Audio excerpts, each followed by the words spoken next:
When a billionaire's falling tree threatens to crush a single father's world, he has 48 hours to save them both. But the real danger isn't the storm. At exactly 7:05 a.m. on a quiet Saturday, Ethan Cole's carefully controlled life exploded with the screech of metal against stone. What he found next door would drag him into a weekend that would test everything he'd built alone: his business, his home, and the iron walls he'd placed around his heart. One reckless woman, one dying tree, one ruthless enemy, and a clock that wouldn't stop counting down. Stay with me until the end of this story. Hit that like button and comment which city you're watching from. I want to see how far this journey travels. The sound cut through the morning like a blade dragged across concrete, a high metallic shriek that made Ethan Cole's coffee cup freeze halfway to his lips.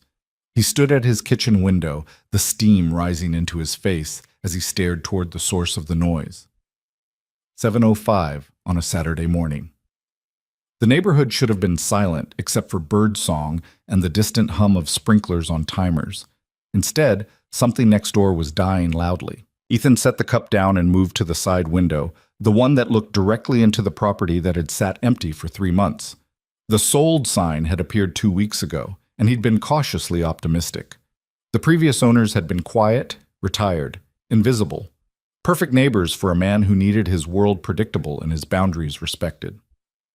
The woman currently murdering a lawnmower in a cloud of dust and flying gravel was neither quiet nor invisible. She wore designer jeans that had probably cost more than his monthly truck payment, boots that had never seen actual work, and a white linen shirt that was rapidly turning brown from the dust storm she'd created. Her dark hair was pulled back in a ponytail that whipped around as she wrestled with the ancient push mower, attacking the overgrown yard like it had personally offended her. It was 7 in the morning, on a Saturday.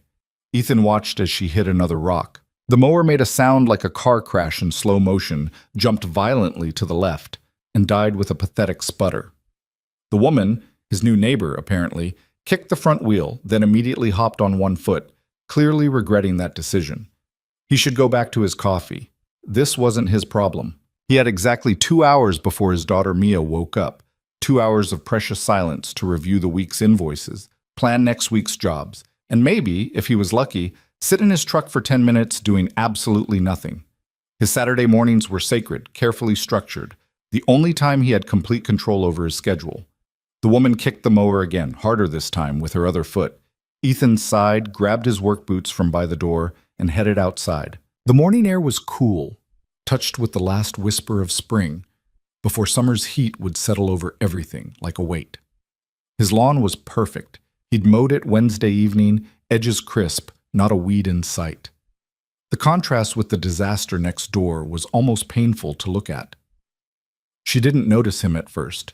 She was crouched beside the mower, examining the blade with an expression of intense concentration, as if staring at it hard enough might reveal its secrets. Up close, she was younger than he'd first thought, maybe 30, with sharp features and the kind of flawless skin that suggested expensive dermatologists and a life spent largely indoors. "That's not going to work," Ethan said. She jerked upright, startled, and something flashed across her face. Not embarrassment, but something harder. Annoyance, maybe, at being caught struggling. "I'm aware," she said, brushing dust off her hands. Her voice had a polish to it, East Coast educated, the kind of accent that suggested boarding schools and Ivy League degrees. I'm working on it. The blade's bent, probably cracked the housing too, hitting rocks like that." He nodded toward the yard, which looked less like a lawn and more like a gravel pit with grass growing through it. "You can't mow this. It needs to be cleared first." "I can see that now." She straightened to her full height, which put her at maybe 5'7" without the boots, and met his eyes directly. There was something unsettling about her gaze, too direct, too assessing, like she was cataloging everything about him and filing it away. "You must be the neighbor." "Ethan Cole." He didn't offer his hand. His hands were clean this morning, and hers were covered in dirt and what looked like motor oil. "You just moved in?" "Vivian Hayes, and yes, 3 days ago." She glanced back at the house, and for just a second, something uncertain flickered across her face. The house was a mirror image of his own, a modest 2-story colonial, probably built in the 70s, with good bones but clearly neglected, paint peeling on the shutters, gutters sagging, a crack running down the front walkway. The inspection said the yard needed work. I thought I'd handle it myself. At 7 in the morning? Is that a problem? The uncertainty vanished, replaced by that same sharp defensiveness. I didn't realize there were noise ordinances. There are. Until 8 on weekends. He watched her process that, saw the flush creep up her neck. But that's not why I'm here. If you're planning to keep attacking that mower, you should know the HOA president lives 4 houses down. Mrs. Whitmore. She'll have a violation notice on your door by noon. For mowing my own lawn? For the noise. For doing it wrong. For breathing wrong. Probably. Ethan shoved his hands in his pockets. She doesn't like change. New neighbors make her nervous. Vivian's expression shifted from defensive to calculating. Are you warning me out of neighborly concern, or is this your way of telling me to shut up? Both. He turned to go, then stopped. Something made him add, and you've got bigger problems than the mower. That oak in your backyard? The big one leaning toward my garage? It's dying. Another good storm, it's coming down. Might want to get someone to look at it before it lands on something expensive. He didn't wait for her response. He'd done his duty, delivered his warning, maintained his boundaries. He headed back toward his house, toward his coffee and his quiet morning and his carefully maintained life. Behind him, Vivian Hayes stood in a cloud of dust, staring at the broken mower and wondered what the hell she'd gotten herself into. Inside his kitchen, Ethan forced himself to focus on the stack of invoices waiting on the table. Cole Landscaping had 3 jobs scheduled for the coming week. A spring cleanup in Riverside, a hardscape installation in the new development off Highway 6, and a maintenance contract for the medical plaza downtown. Good work, steady work, the kind of reliable income that kept food on the table and the mortgage paid. Not enough work to qualify as thriving, but enough to survive. That was the story of the last 3 years. He was halfway through calculating material costs for the hardscape job when his phone buzzed. Jenny, his Friday crew leader. Boss, the Martinez job is going to run over. That retaining wall is worse than we thought. Might need Monday to finish. Ethan closed his eyes and did the math. The Martinez job was already operating on thin margins. Another day of labor would eat what little profit remained. But leaving it half-finished wasn't an option. Not with his reputation, not in a town where word of mouth meant everything. Do what you need to do. Send me photos of the damage. He set the phone down and returned to the invoices, but the numbers swam in front of his eyes. The math was always the same. More jobs meant more crew meant more overhead meant more risk. He'd learned that lesson the hard way during the year after Mia was born, when he'd expanded too fast and nearly lost everything. Now he ran lean, 1 truck, carefully selected crew, jobs he could manage without stretching too thin. It was working. Slowly, painfully, it was working. The clock on the wall said 7:40. 20 minutes until Mia woke up. 20 minutes of silence before his day officially began. Through the window, he could see Vivian Hayes still standing in her yard, phone pressed to her ear, pacing in small circles. Whatever conversation she was having didn't look pleasant. Even from a distance, he could read the tension in her shoulders, the sharp gestures as she spoke. Not his problem. He had enough problems. At exactly 8 o'clock, he heard the familiar padding of small feet on the stairs. Mia appeared in the doorway, her blonde hair a wild tangle, clutching the stuffed rabbit she'd had since birth. "Daddy, I'm hungry." "Morning, princess." He closed the laptop and stood, the business immediately compartmentalized, filed away.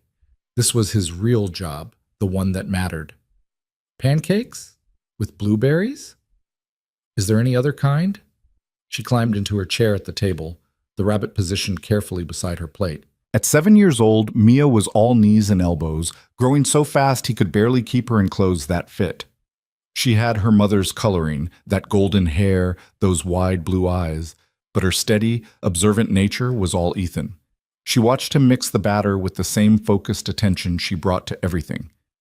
"There's a lady outside," she said, in the yard next door. "I know, that's our new neighbor. She looks mad. She's having a rough morning."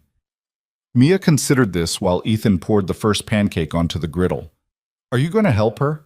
The question caught him off guard. "What makes you think she needs help?" "Because you're good at fixing things," said with the absolute certainty of a 7-year-old who believed her father could solve any problem. And she broke the lawnmower. I heard it. That's not really our business, sweetheart. But we're neighbors. You said neighbors help each other. Ethan flipped the pancake, watching the bubbles form and pop on the surface. He'd said that, yes, usually in the context of borrowing a tool or accepting a package, not in the context of getting involved in whatever complicated situation Vivian Hayes had clearly brought with her. Eat your breakfast, he said, sliding the first pancake onto her plate. Then we've got errands to run. But even as he said it, he found himself glancing out the window again. Vivian had abandoned the mower and disappeared around the side of her house. Probably smart. Mrs. Whitmore would be making her rounds soon, clipboard in hand, eagle eyes scanning for violations. The pancakes disappeared quickly. Mia ate with the efficiency of someone who'd learned not to waste time at meals because there were better things to do. Ethan was just clearing the plates when he heard it, the sharp, authoritative knock that could only mean one thing. He pulled the door open to find Eleanor Whitmore standing on his porch, dressed like she was headed to a business meeting despite it being Saturday morning. Gray suit, sensible heels, hair sprayed into submission. She was 68 years old and had been HOA president for the last 12 years, ruling the neighborhood with an iron fist wrapped in a velvet glove of procedural propriety. "Ethan, good morning." She smiled, but it didn't reach her eyes. "I wanted to speak with you about your new neighbor." "Morning, Mrs. Whitmore." He kept his tone neutral, professional, the same voice he used with difficult clients. "What about her?" "I attempted to introduce myself this morning, but she was quite rude." Eleanor's smile thinned. "I understand she was operating power equipment before 8 o'clock, in violation of our noise ordinance. I've delivered a warning, but I wanted to make you aware of the situation, given your proximity." The translation: she wanted him to know she expected him to keep an eye on things and report back. "I'm sure it was just a misunderstanding," Ethan said. "She just moved in. Probably didn't know the rules yet." Ignorance is not an excuse. The HOA bylaws are provided to every new homeowner at closing. Eleanor shifted her clipboard to her other arm. "But that's not my primary concern. Have you seen the state of that property? The yard is a disaster, completely unkempt, and there's significant exterior damage, the gutters, the paint, the walkway. All of it needs to be addressed." "I'm sure she'll handle it." "She has 48 hours to bring the property into compliance with our standards, or she'll begin accruing fines. $500 per day until the violations are corrected." Eleanor pulled out a pink paper and handed it to him. "Would you mind delivering this? Since you're neighbors, it might seem less adversarial coming from you." Ethan looked at the violation notice without taking it. "You already gave her one warning this morning. That was for the noise ordinance. This is for the property maintenance violations." Eleanor's expression hardened. "I'm trying to be reasonable here, Ethan. Your new neighbor has purchased a property in a managed community. That comes with responsibilities. If she can't meet them, perhaps she should have chosen a different location. It's been 3 days, and in 3 days, she's already demonstrated a concerning disregard for community standards." Eleanor finally lowered the paper when it became clear Ethan wasn't going to take it. "I'll deliver it myself then. I simply thought you might want to maintain positive relations with her, given the situation." "What situation?" "The tree." Eleanor gestured toward Vivian's backyard. "Surely you've noticed it. It's severely compromised and leaning directly toward your garage. If it falls, the damage would be extensive. I've already documented it as a hazard. Miss Hayes will be required to have it removed immediately. That's included in the 48-hour notice." Ethan's jaw tightened. He had noticed the tree. He'd mentioned it to the previous owners twice, been assured they'd handle it, and then they'd sold the house instead. "That tree's been dying for over a year. Why is it suddenly an emergency now?" "Because now we have a new owner who can be held accountable." Eleanor's smile returned, sharp and satisfied. "The previous owners were elderly and on a fixed income. I exercised discretion. But Ms. Hayes clearly has resources. That vehicle in her driveway is worth more than some people's homes. She can afford to address the hazard she's inherited." There it was, the real issue. Eleanor had decided that Vivian Hayes had money, and money meant she could be pressured, fined, controlled. It was the same pattern Ethan had watched play out with other new residents, the HOA weaponizing bylaws to assert authority, to remind people who really ran this neighborhood. "I'll talk to her," Ethan said. Not because he wanted to help Eleanor, but because he actually did need that tree dealt with. His garage held $20,000 worth of equipment. If that oak came down in the wrong direction, it would wipe out his entire business in one crash. Excellent. 48 hours, Ethan, starting from this morning's notice. Eleanor turned to go, then paused. Oh, and please remind her that any work done on the property requires prior HOA approval. We've had issues with homeowners hiring unlicensed contractors. All work must be properly permitted and inspected. She left him standing there with a pink violation notice in his hand and a sick feeling in his stomach. He knew exactly where this was headed. Eleanor Whitmore didn't just enforce rules, she crushed people with them. And for whatever reason, she'd decided Vivian Hayes was her next target. Mia appeared beside him, still in her pajamas, looking up with those serious blue eyes. Is Mrs. Whitmore mad at the new lady? Mrs. Whitmore's not mad at anyone, Princess. She just takes the rules very seriously. The new lady looked scared when Mrs. Whitmore was talking to her. Ethan glanced toward Vivian's house. Through the window, he could see her standing in what looked like an empty living room, staring at a piece of pink paper identical to the one in his hand. Even from a distance, he could see the tension in her posture, the way she held herself like she was bracing for impact.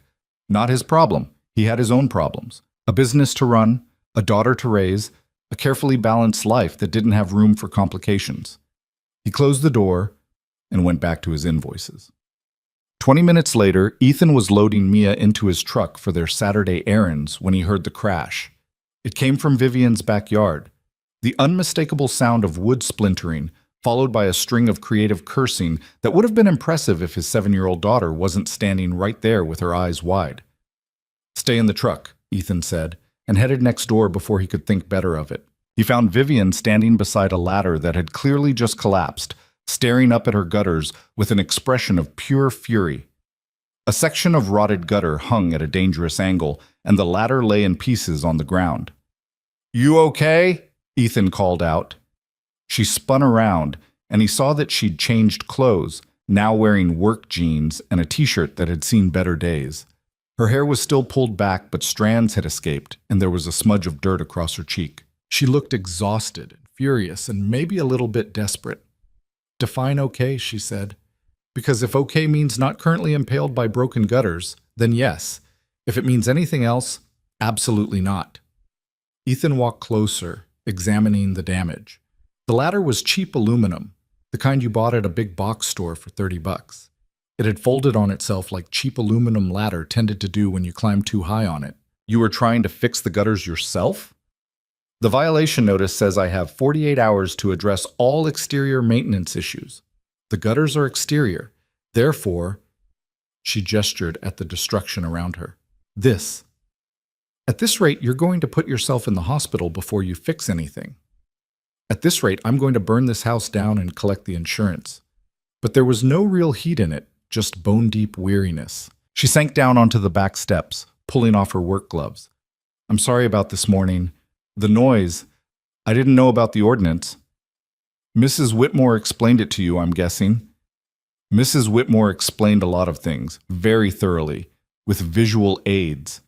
Vivian's laugh was bitter. 48 hours to fix everything that's wrong with this house, or I start getting fined $500 a day. Do you know how much it costs to fix everything that's wrong with this house? Ethan sat down on the steps beside her, maintaining a careful distance. More than you've got liquid right now. She cut him a sharp look. What makes you think that? Because you're out here trying to fix gutters with a $30 ladder instead of hiring someone. He nodded toward the house. This place has been neglected for years. The previous owners did the minimum to get it sold. You bought a project. I bought a place where nobody knows who I am. The words came out harder than she probably intended, and Ethan saw her pull back immediately, shutting down whatever she'd been about to say. I bought a house. I can handle a house. Can you handle that tree? Vivian followed his gaze to the massive oak that dominated her backyard. It was easily 80 feet tall, probably 100 years old, and leaning at an angle that made Ethan's professional instincts scream. Large sections of the bark were missing, exposing dead wood underneath. Several major branches had already fallen. He could see them in the undergrowth, slowly rotting. The inspector mentioned it, Vivian said quietly. Said it was a concern but not an immediate hazard. I thought I'd have time to deal with it. You're out of time. That tree's going to come down in the next storm. Maybe sooner. Ethan pointed toward his garage. See that building? That's where I keep every piece of equipment I own for my business. If your tree lands on it, I'm out of work. Probably out of business entirely. Vivian turned to look at him fully for the first time, really look at him, and he saw the fear she'd been hiding under all that sharp defensiveness. How much would it cost to remove it? Properly? With a licensed tree service, all the permits, stump grinding, cleanup? Ethan did the math in his head. 8 to 10,000, maybe more given the size and the risk. The color drained from her face. I don't have that. Not right now. I've got money, but it's all tied up in investments and trust structures. Liquidating enough to cover that would take weeks, and I can't. She stopped herself again, but Ethan heard what she wasn't saying. She couldn't risk whatever she was running from finding out where she was. They sat in silence for a moment, two strangers on a back porch, both trapped by circumstances neither one wanted. I could do the yard work, Ethan said finally. The mowing, the cleanup, get it into compliance with the HOA, and I could take down the tree myself, make it safe. I've got the equipment, the insurance, the expertise. Why would you do that? Because if I don't, and that tree comes down on my garage, I'm screwed. He turned to face her. But I don't work for free. You want my help, we'll make a trade. Vivian's expression shifted to something calculating. What kind of trade? I saw your car. Range Rover, current year custom color. I saw your clothes this morning. Probably cost more than I make in a week. You've got money, even if you can't access it right now. Which means you know people, you know business, you know how to market things. Ethan pulled out his phone and showed her the Cole landscaping website. A basic template job he'd thrown together 3 years ago and never updated. My business is surviving, but it's not growing. I need better branding, better online presence, better marketing. You help me with that, I'll help you with the house. She studied the website, and he watched her professional mask slip into place. Whatever else Vivian Hayes was, she understood business. This is terrible, she said bluntly. Your services page doesn't even have photos. Your contact form is broken, and your logo looks like it was designed in 1995. Is that a yes? That's a this will take more than a weekend to fix. But she was already scrolling through the site, cataloging problems.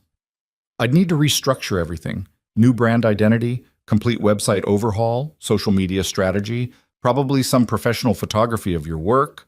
How long? To do it right, a month at least. I can give you 2 weeks of yard work for 2 weeks of marketing work. Fair trade?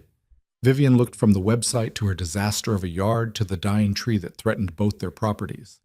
Ethan could see her doing the calculation, weighing her options, trying to figure out if she could trust him.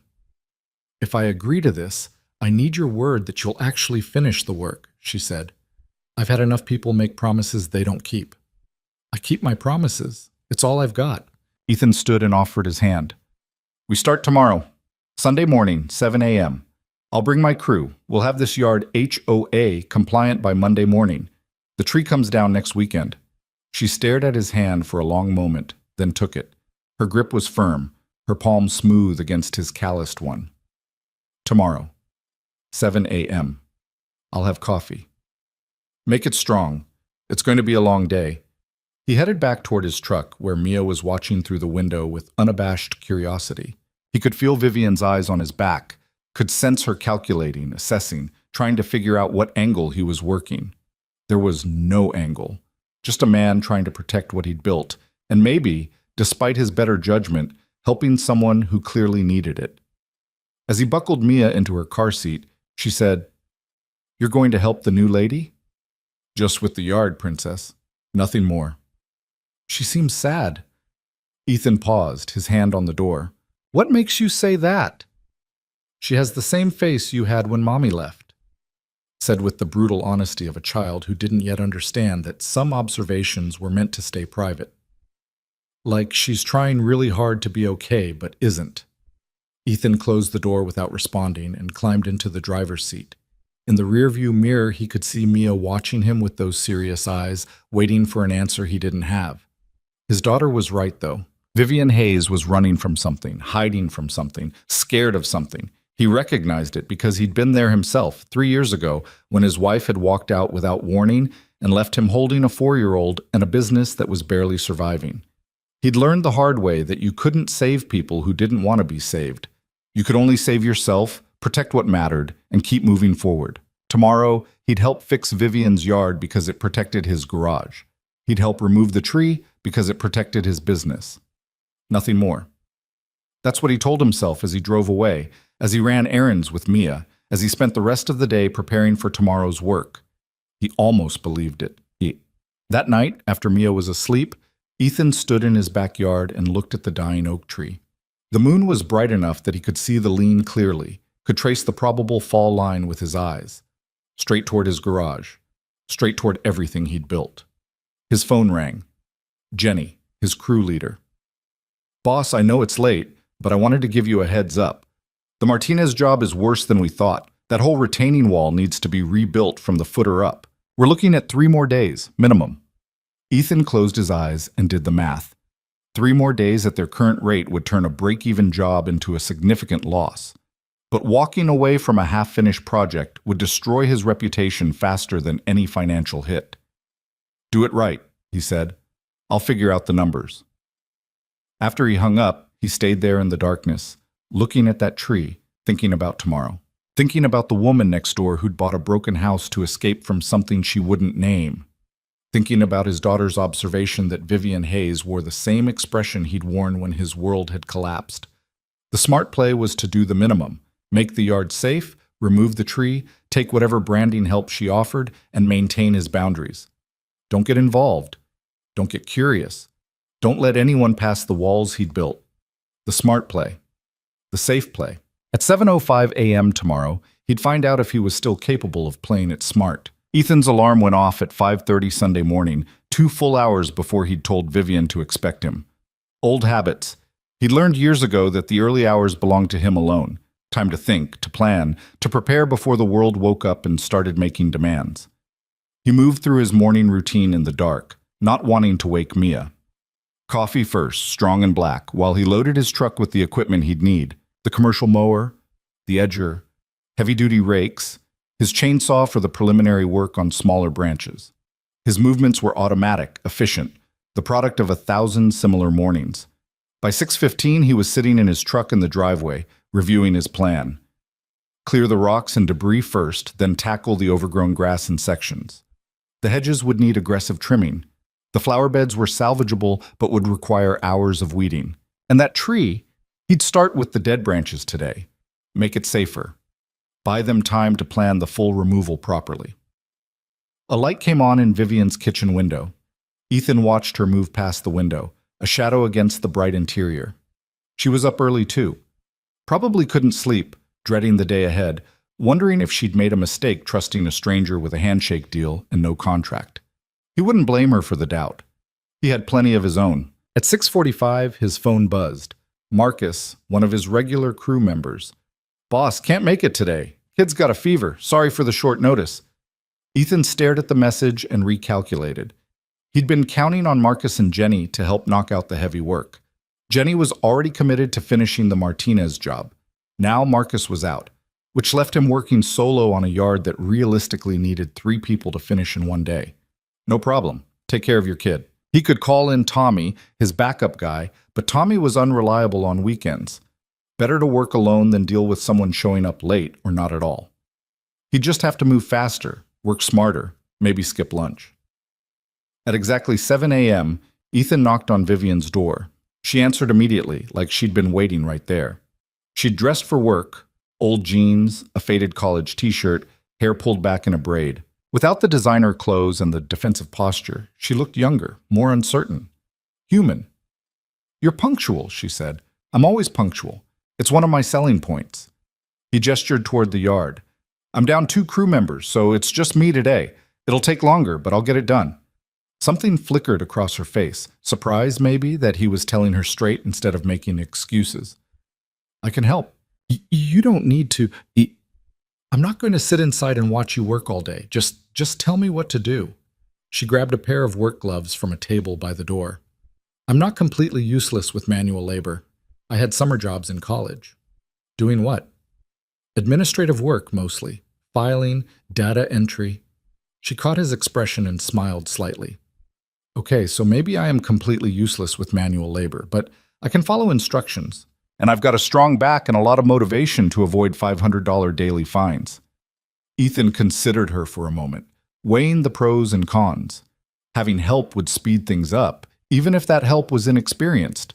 And there was something about the way she'd asked, not entitled, not demanding, but almost tentative, that made it hard to say no. All right, but you do exactly what I tell you, when I tell you. I don't have time to explain why, and I definitely don't have time to fix mistakes. Yes, sir. She gave him a mock salute that was probably meant to be sarcastic, but came across as nervous. Where do we start? They started with the rocks. Ethan had Vivian work in sections, clearing stones from the areas he'd already marked while he followed behind with the mower. It was mindless, back-breaking work. Bend, grab, throw into the wheelbarrow, repeat 100 times. The kind of work that showed you exactly what someone was made of within the first hour. Vivian attacked it with the same fierce intensity she'd brought to murdering her lawnmower yesterday. No complaints, no breaks, just steady, determined progress. Her technique was terrible. She was bending from the waist instead of the knees, which would leave her barely able to move tomorrow, but she kept going. At 8:30, Ethan called a water break. Vivian straightened slowly, one hand pressed to her lower back, and Ethan saw her wince. She was already feeling it, and they'd barely started. You're going to hurt yourself if you keep bending like that, he said, handing her a water bottle from his cooler. Bend your knees, keep your back straight. Use your legs, not your spine. My spine is very offended by that suggestion, but she took the water and drank half of it in one go. Her face was flushed, her t-shirt already dark with sweat despite the cool morning air. How much more rock clearing? You're about halfway done with your section. Then we move to the next one. There's a next one. There are 4 more next ones. He saw her face fall and added, But you're doing good work. Better than I expected, honestly.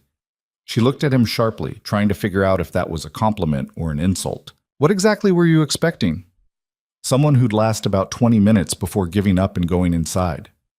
I don't give up, said with an edge that suggested a deeper truth behind the words. I might fail spectacularly, but I don't quit. Ethan thought about the broken ladder, the murdered lawnmower, the desperation in her eyes when she'd talked about the 48-hour deadline. No, he said quietly. I don't think you do. They went back to work. By 10 o'clock, the rocks were cleared and Ethan had made serious progress with the mowing. The yard was starting to reveal itself, still rough, still damaged, but beginning to look like something that might pass HOA inspection. Vivian had moved on to the flower beds, pulling weeds with the same intense focus she brought to everything. Ethan was trimming the hedges when he heard her voice. So, are you going to tell me why you're really doing this? He looked down from the ladder. She was sitting back on her heels, surrounded by piles of pulled weeds, watching him with that assessing gaze. I told you why. The tree explains why you offered to help. It doesn't explain why you're out here at 7 a.m. on a Sunday, working alone because your crew couldn't make it, on a job that's probably not worth your time financially. She pulled another weed, examined the roots, tossed it on the pile. You could have just hired someone to take down the tree and let the HOA fine me into compliance. Would have been easier. Ethan climbed down from the ladder and moved it to the next section of hedge. She was right, of course. The smart play would have been exactly what she described. Maybe I'm just a good neighbor. You don't strike me as someone who does things just to be nice. You strike me as someone who calculates risks and makes strategic decisions. She stood up, brushing dirt from her knees. So what's the strategic decision here? He could deflect, change the subject, maintain his boundaries. Instead, he found himself being honest. The HOA president doesn't like change, doesn't like new people, doesn't like anything that disrupts her sense of control over this neighborhood. If she decides you're a problem, she'll make your life hell until you either conform completely or leave. And you care about this because 3 years ago, I was the problem she decided to focus on. Ethan picked up the hedge trimmer again, needing something to do with his hands. My wife left. Just walked out one morning, said she couldn't do this anymore. The small town, the struggling business, the boring life. She was gone before lunch. I had a 4-year-old daughter, a mortgage, and a business that was barely breaking even. He could feel Vivian watching him, listening without interrupting. The house was a disaster. I was working 16-hour days trying to keep the business alive, and Mia was too young to be much help keeping things clean. The yard got away from me. I missed a few HOA meetings. Mrs. Whitmore decided I was bringing down property values. The memory still stung, sharp and immediate. She hit me with violations for everything. The grass was too long, the paint was fading, my truck was parked on the street instead of the driveway. $500 a day, and I was already drowning. What happened? I fixed everything. Spent money I didn't have, worked nights and weekends, got it all into compliance. Paid the fines even though it meant eating ramen for 2 months. He started trimming again, the mechanical buzz of the tool filling the silence. And I learned that in this neighborhood, you either play by Eleanor Whitmore's rules or you leave. There's no middle ground. Vivian was quiet for a long moment. Then she said, "So you're helping me because you know what it's like to be her target." "I'm helping you because your tree is a threat to my garage," Ethan corrected. "Everything else is just context." But they both knew it was more than that. They worked through lunch. Vivian went inside and came back with sandwiches and iced tea, which they ate sitting on her back steps while reviewing progress. The yard was transformed, not perfect, but respectable. The kind of yard that wouldn't draw violations or complaints. "The hedges look amazing," Vivian said, studying his work. "How did you get them so even?" "Practice. I've been doing this for 15 years. Ethan finished his sandwich and stood. "We're in good shape for the HOA deadline. I'll finish up the edging and do a final cleanup. You should go inside, take a break. You've done enough." "What about the tree?" They both looked at the massive oak. In the afternoon light, the damage was even more obvious. The missing bark, the dead branches, the dangerous lean. "I'll start on the dead branches today, take down what I can safely reach. But the main trunk, the big work, that needs to wait until I can get a full crew and rent the right equipment. Next weekend, probably." "Will it hold until then?" "If we don't get a storm, yeah. If we do..." He shrugged. "That's the risk we're taking." Vivian's phone rang. She glanced at the screen and Ethan saw her entire body tense. She didn't answer, just let it ring until it went to voicemail. Then she turned the phone face down on the steps. "Someone you're avoiding?" he asked, then immediately regretted it. Not his business. Maintain boundaries. "Someone I left behind." She said it quietly, staring at the phone like it might explode. "Someone who doesn't understand that no means no." The way she said it made something cold settle in Ethan's stomach. Ex-husband? Ex-fiancé, ex-business partner, ex-everything. She picked up the phone and shoved it in her pocket. "We built a company together. He wanted to take it public, bring in investors, scale up fast. I wanted to stay private, maintain control, grow sustainably. We fought about it for months. Let me guess. He didn't take the disagreement well. He took it very personally. Accused me of holding him back, being afraid of success, letting my emotions override business logic." Vivian's laugh was bitter. "So I bought him out, paid him exactly what his shares were worth, gave him a clean exit, thought that would be the end of it. But it wasn't. He started calling, then showing up at my office, then showing up at my apartment, always with some excuse. We needed to talk about the transition. He'd forgotten some files. He just wanted closure." She wrapped her arms around herself despite the warm afternoon. "He never threatened me, never did anything I could take to the police. Just made it very clear that he wasn't going to let me go that easily." Ethan understood now why she'd bought a house in a quiet suburb under her own name instead of hiding in some anonymous city apartment. She was trying to disappear in plain sight, betting that her ex wouldn't think to look for her in a place like this. "He doesn't know you're here?" "Nobody knows I'm here except my lawyer and my accountant. I shut down my social media, changed my phone number, told everyone I was taking a sabbatical to travel." She looked at him directly.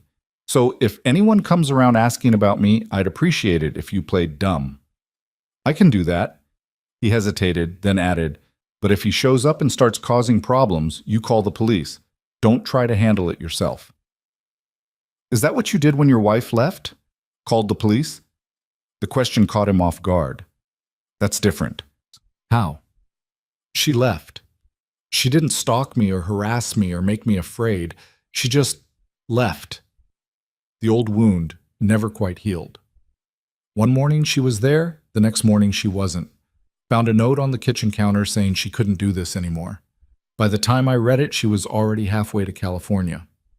Do you still talk to her? Christmas cards, birthday calls to Mia.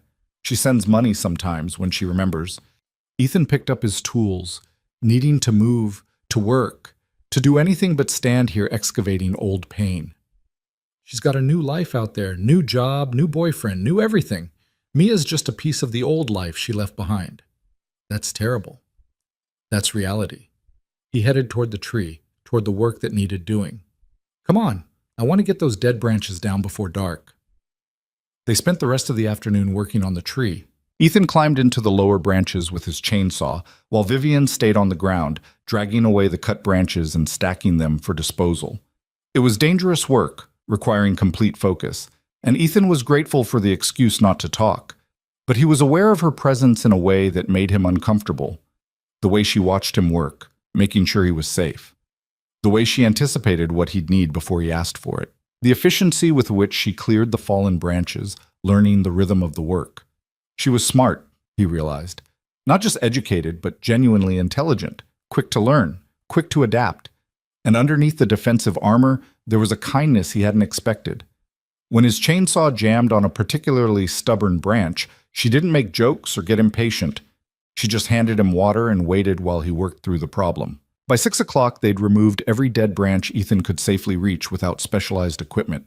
The tree looked better, less immediately threatening, but the main trunk still leaned toward his garage at an angle that made his professional instincts scream.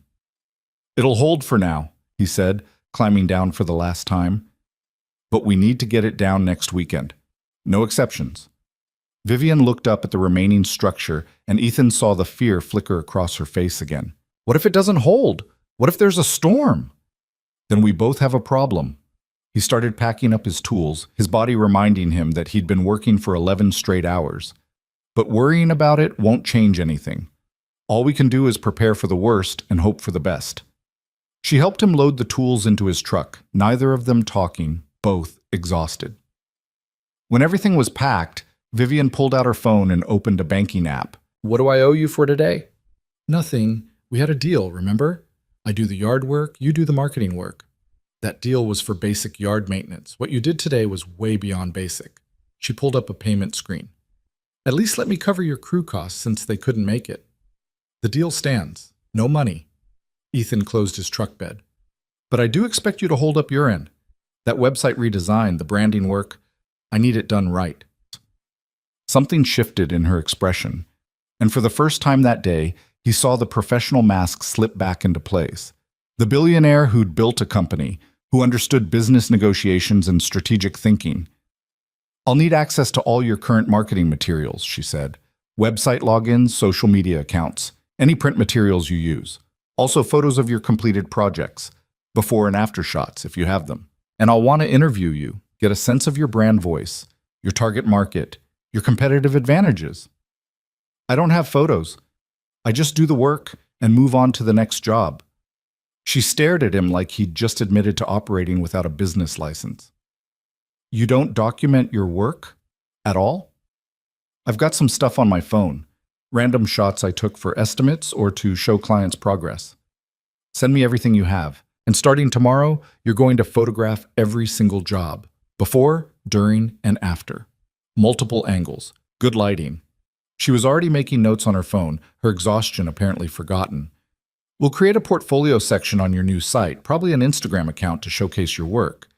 Do you have any customer testimonials? People say nice things sometimes." "Written testimonials, reviews, anything documented?" "No." She pinched the bridge of her nose. "Okay, we're starting from scratch." "That's fine. That's actually better in a way. No bad habits to break." She looked up at him. "When can we do the interview? I need at least an hour, maybe 2, to really dig into your brand identity." "I've got Mia all week. Evenings are tough." "Lunch? I could come to one of your job sites." Ethan thought about his current schedule, the Martinez job running over, the hardscape installation, the maintenance contracts, all of them barely profitable, all of them demanding every minute of his attention. Taking 2 hours out of his day for an interview felt impossible. But then he thought about his current website, about the jobs he'd lost to competitors with better online presence, about the slow, grinding struggle to grow a business when nobody could find you online. "Wednesday," he said. "I've got a maintenance job at the medical plaza. Low key, mostly just keeping things tidy. I can take a break for lunch. Wednesday works." She saved the note, then looked at him with an expression he couldn't quite read. "Thank you. For today. For all of this. I know you said it's about the tree in the garage, but..." She stopped, struggling with words. "I was drowning yesterday. I didn't know how I was going to fix everything in time. You didn't have to help, but you did. We had a deal. The deal didn't require you to work 11 hours on a Sunday. The deal didn't require you to be kind when I clearly have no idea what I'm doing. The deal didn't require you to share your story about your wife, about the HOA, about any of it." She met his eyes. "So thank you." Ethan didn't know what to say to that. He settled for a nod and climbed into his truck. As he backed out of her driveway, he could see her in his rearview mirror, standing in her now respectable yard, watching him leave. She looked small and alone and tired, and something in his chest twisted uncomfortably. Not his problem. He'd done what he came to do. Maintained his boundaries, kept it professional. He almost believed it. When he got home, Mia was waiting on the porch with Mrs. Chen, the retired neighbor who watched her when Ethan had to work weekends. "Daddy!" Mia launched herself at him, and he caught her easily, ignoring the protest from his exhausted muscles. "Did you fix the new lady's yard?" "We fixed it together. It looks good now." "Mrs. Chen says the new lady is very pretty." Ethan shot Mrs. Chen a look. She smiled innocently. Mrs. Chen was 72 years old and had been trying to set him up with every single woman in a 5-mile radius since his wife left. "The new lady needed help with her yard," Ethan said firmly. "That's all." Mrs. Chen gathered her things. Well, she certainly needed someone with strong arms and a kind heart. Funny how those two things ended up right next door. After she left, Ethan made dinner while Mia chattered about her day with Mrs. Chen. They'd gone to the park, fed the ducks, made cookies. Normal, safe, predictable 7-year-old activities. But over dinner, Mia asked, "Is the new lady going to be our friend now?" "She's our neighbor. That's different from a friend." "Why?" "Because friends required letting people in. And Ethan had learned the hard way that letting people in meant giving them the power to leave and destroy you when they did. Because friendship meant vulnerability, and he couldn't afford to be vulnerable when he had a daughter depending on him and a business barely holding together. "Because friends take a long time to make," he said instead. "And we just met her." Mia considered this while she ate her chicken. "I think she needs a friend.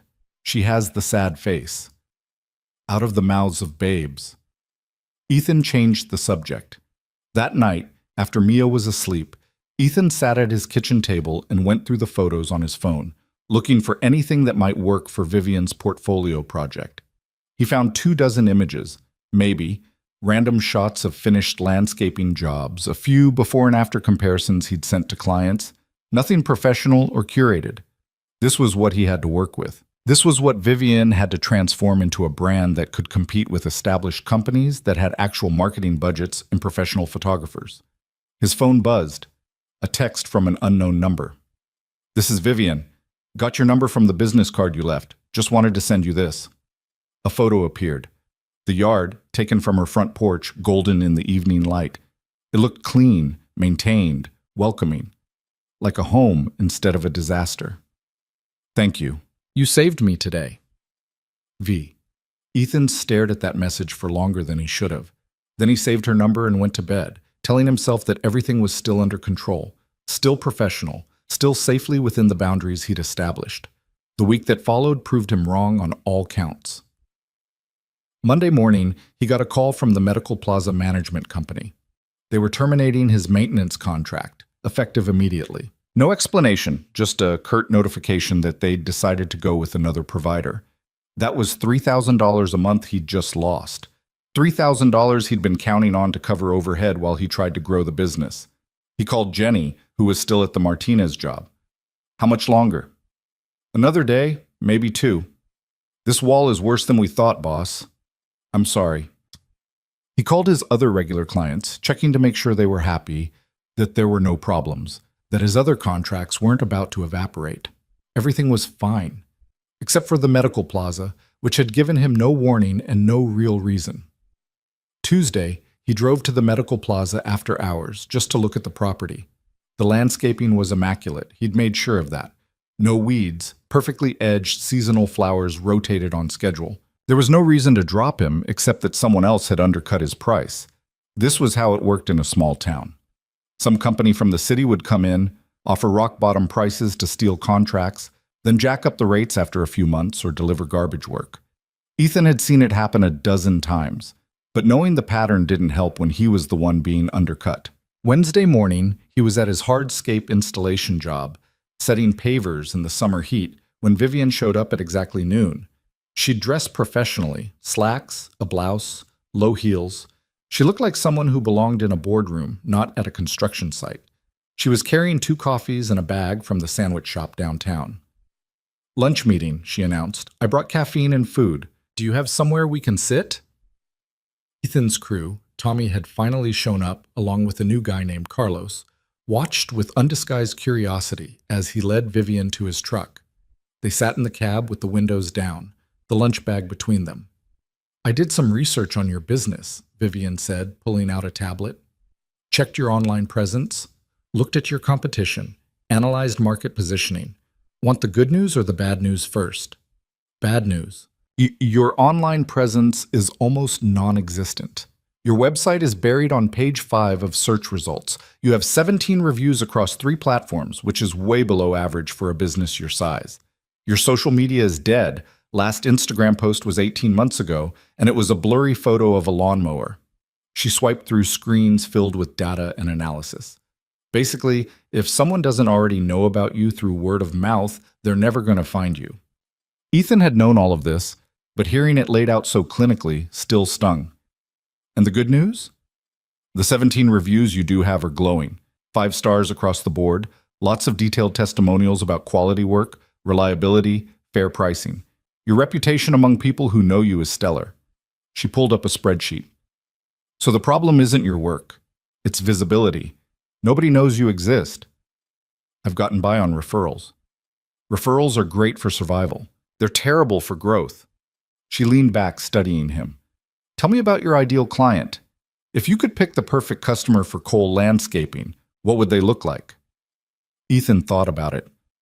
"Someone who values quality over speed, who understands that good work costs money and takes time, who wants a relationship with their contractor, not just the cheapest bid. Residential or commercial?" "Both, but residential is more profitable if I can get the right clients." "What's the average lifetime value of a good residential client?" I've never calculated that." Vivian made a note. "We're going to calculate it. We're also going to identify your competitive advantages, develop a clear brand message, and create a marketing strategy that positions you as the premium choice in your market." She looked up. "But I need you to be honest with me. Do you want to grow this business, or do you want to keep it small and manageable?" The question cut straight to the heart of the fear he'd been carrying for 3 years. "What's wrong with small and manageable?" "Nothing, if that's actually what you want. But I don't think it is." She gestured toward the job site where Tommy and Carlos were watching them while pretending not to. "You're working an installation job that's barely profitable because you're afraid to hire more people.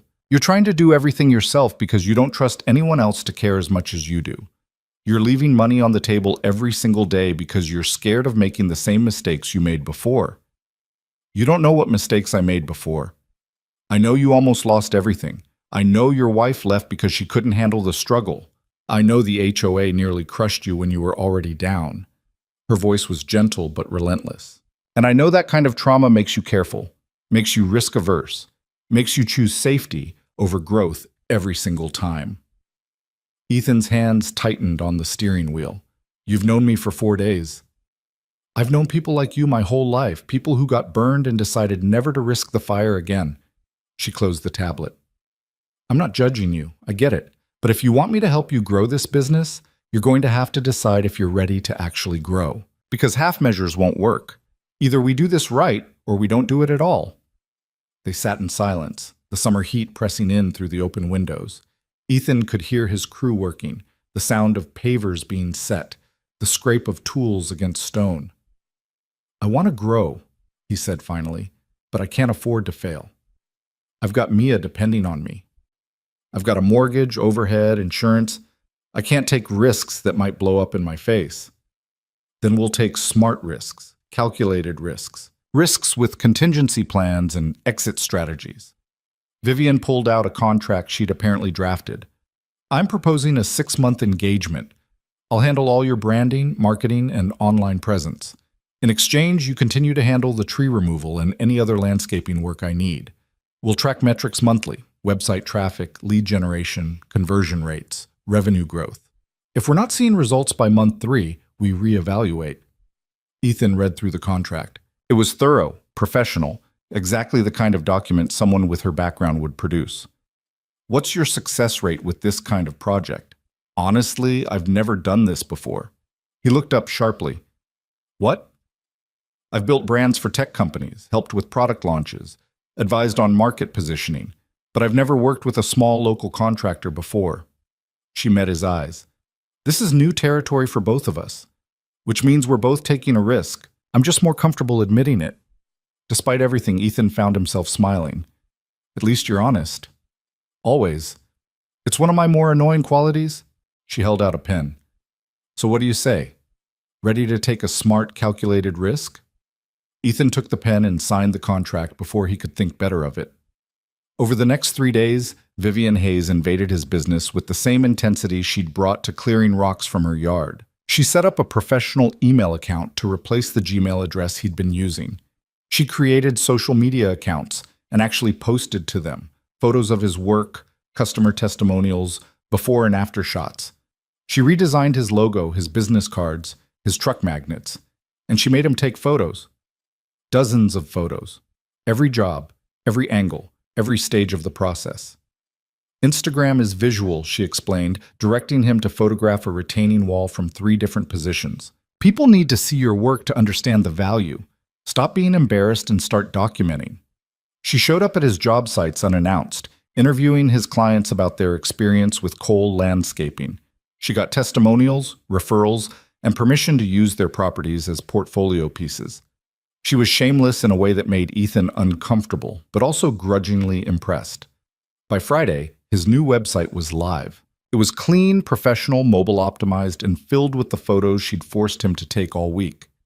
The before and after gallery alone was worth whatever he was paying her in tree removal labor. Except he wasn't paying her.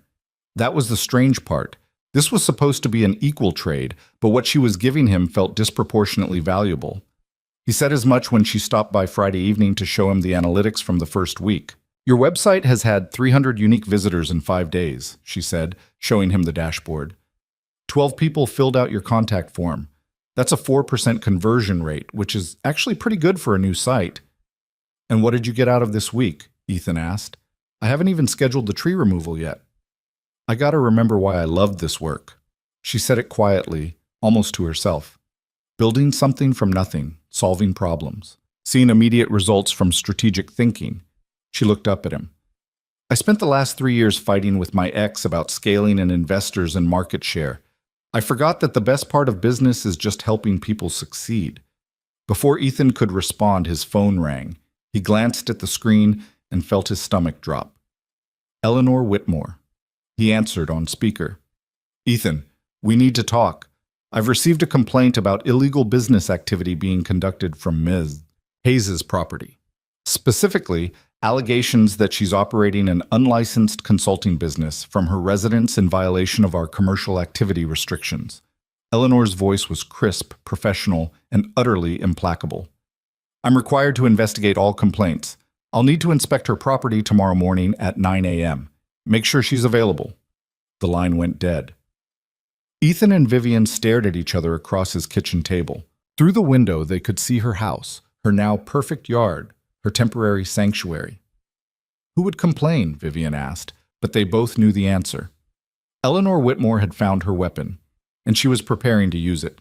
The silence that followed Eleanor Whitmore's call felt heavy enough to crush. Ethan watched the color drain from Vivian's face as the implications settled over both of them like falling ash. "She can't actually do this," Vivian said finally, but her voice lacked conviction. "I'm not running a business from my home. I'm helping a neighbor. That's not illegal." "It doesn't matter what's actually happening. What matters is what she can make it look like." Ethan stood and paced to the window, looking out at the gathering darkness. "She's going to come in with her clipboard and her bylaws and find a way to make this stick. That's what she does.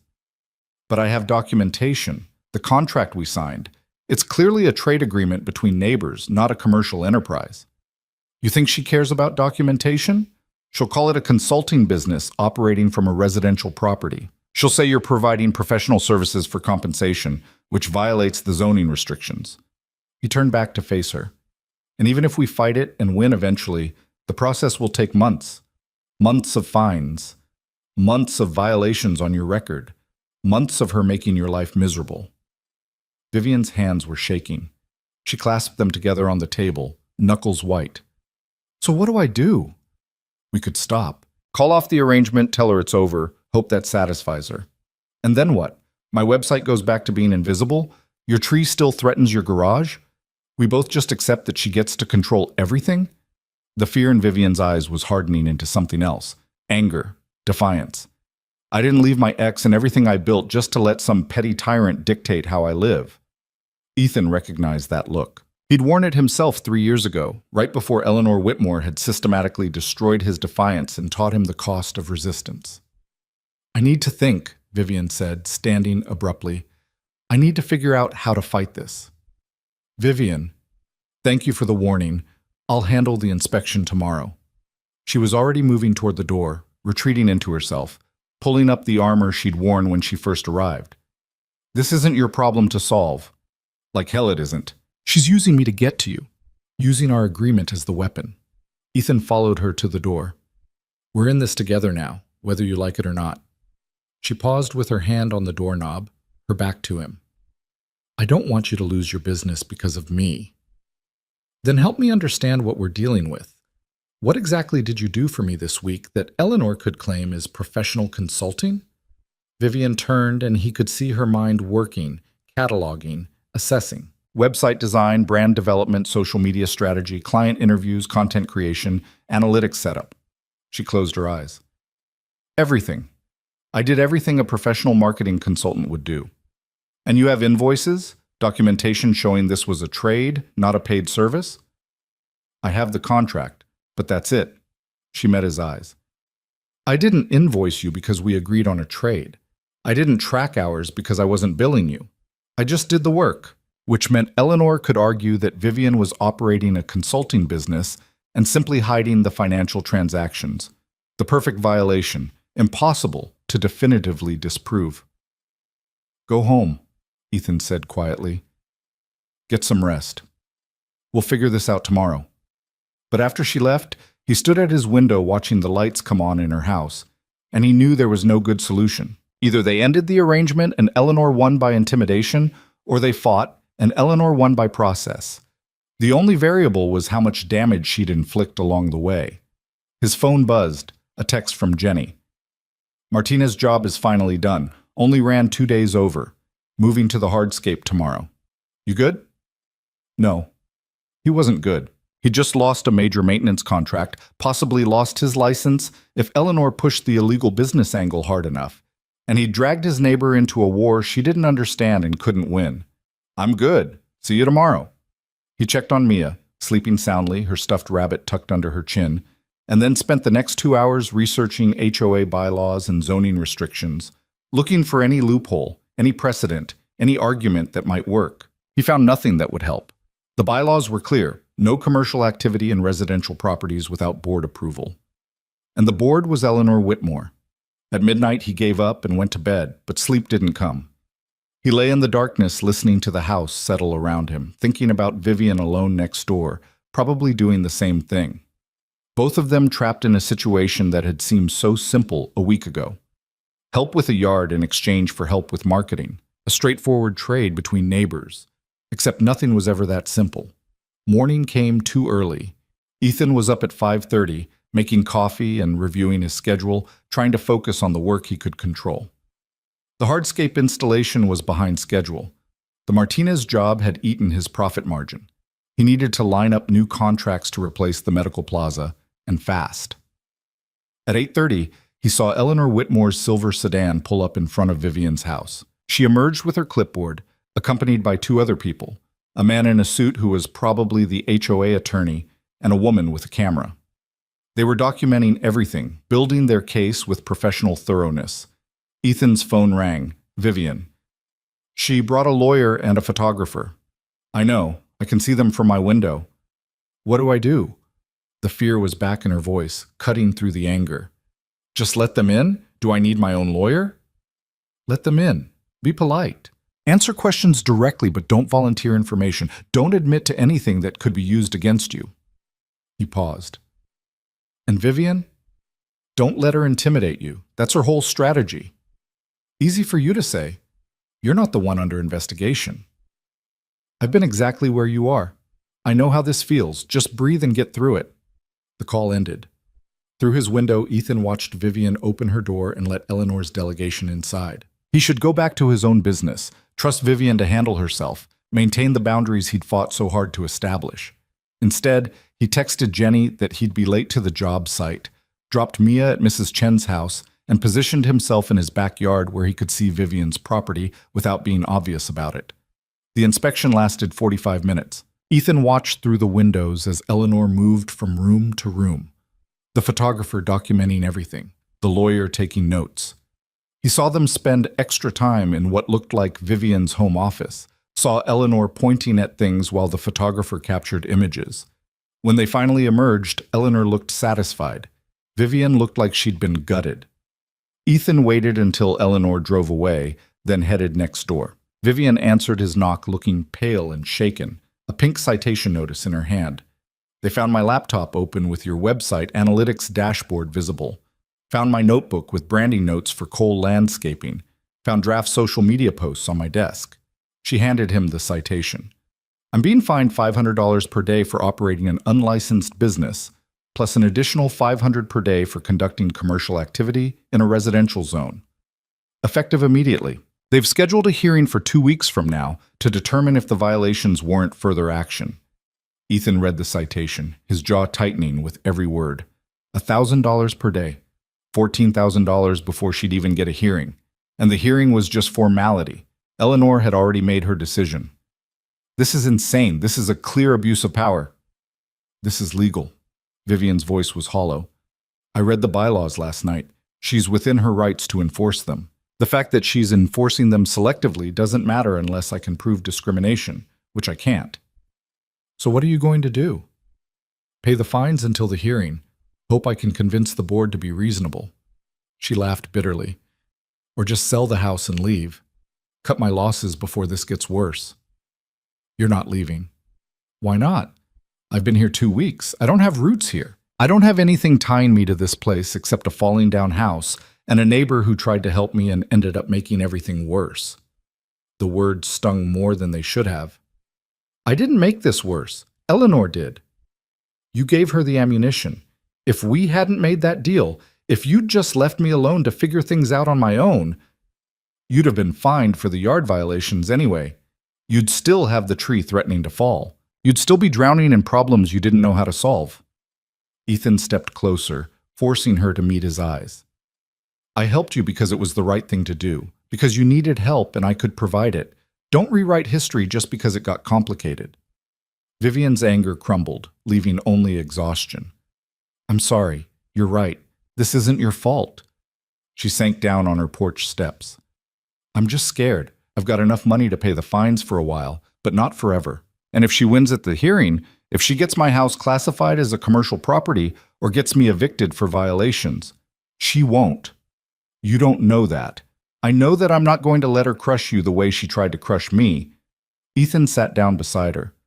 2 weeks until the hearing. That gives us time to prepare, to build a defense, to find witnesses who will testify that this is a personal vendetta, not legitimate enforcement.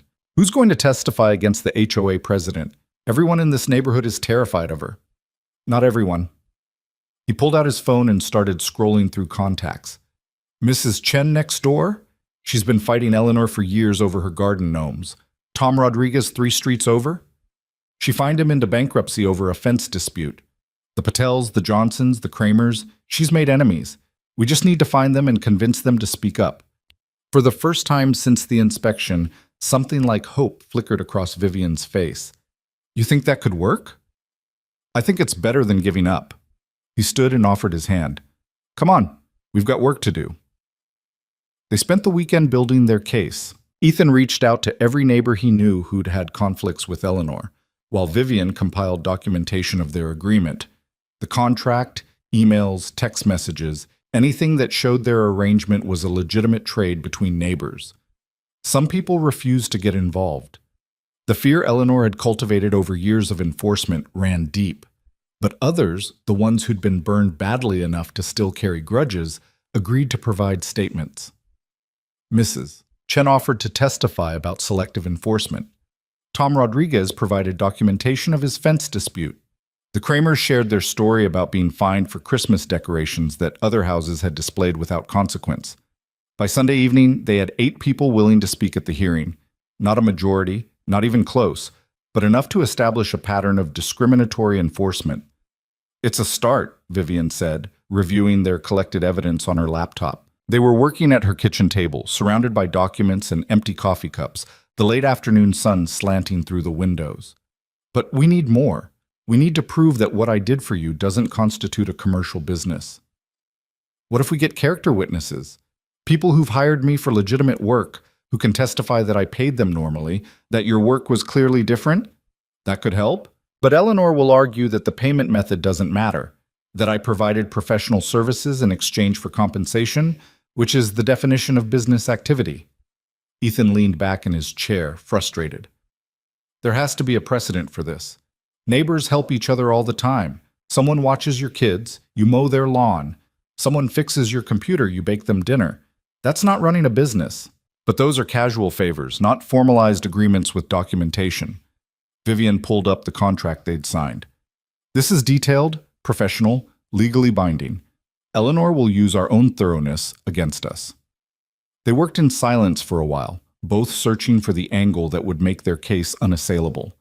Outside, the light was fading, painting the kitchen in shades of amber and shadow. Ethan found himself acutely aware of Vivian's presence, the way she chewed her bottom lip when she was concentrating, the fierce intelligence in her eyes as she analyzed their options, the determination that kept her fighting even when everything seemed stacked against her. Tell me about your ex, he said suddenly. She looked up, startled. What? Your ex-fiancé, the one you're hiding from. Is he the type to escalate if he doesn't get his way? Why are you asking me this? Because I'm wondering if Eleanor got an anonymous tip about your business activity, and I'm wondering who might have motivation to cause you problems in your new life. Vivian's expression went very still. You think David found me? It's possible. You said nobody knows you're here except your lawyer and accountant, but there are other ways to find people. Property records are public. If he was looking, he doesn't know I bought a house. I used a trust for the purchase specifically to keep my name off public records. But doubt had crept into her voice. But he could have hired someone. A private investigator could have traced me through other means. Would he do that? I don't know, maybe. He was always obsessive about control, about not letting go of things that mattered to him. She stood and walked to the window, wrapping her arms around herself. I thought I'd covered my tracks. I thought I'd been so careful. Ethan joined her at the window. Even if he did find you, even if he somehow tipped off Eleanor, that doesn't change our defense. We still have to prove our arrangement was legitimate. But it adds another layer of danger, because if David knows where I am, he's not going to stop with an anonymous tip. He's going to... She stopped herself, but Ethan heard the fear beneath the words. He's going to show up.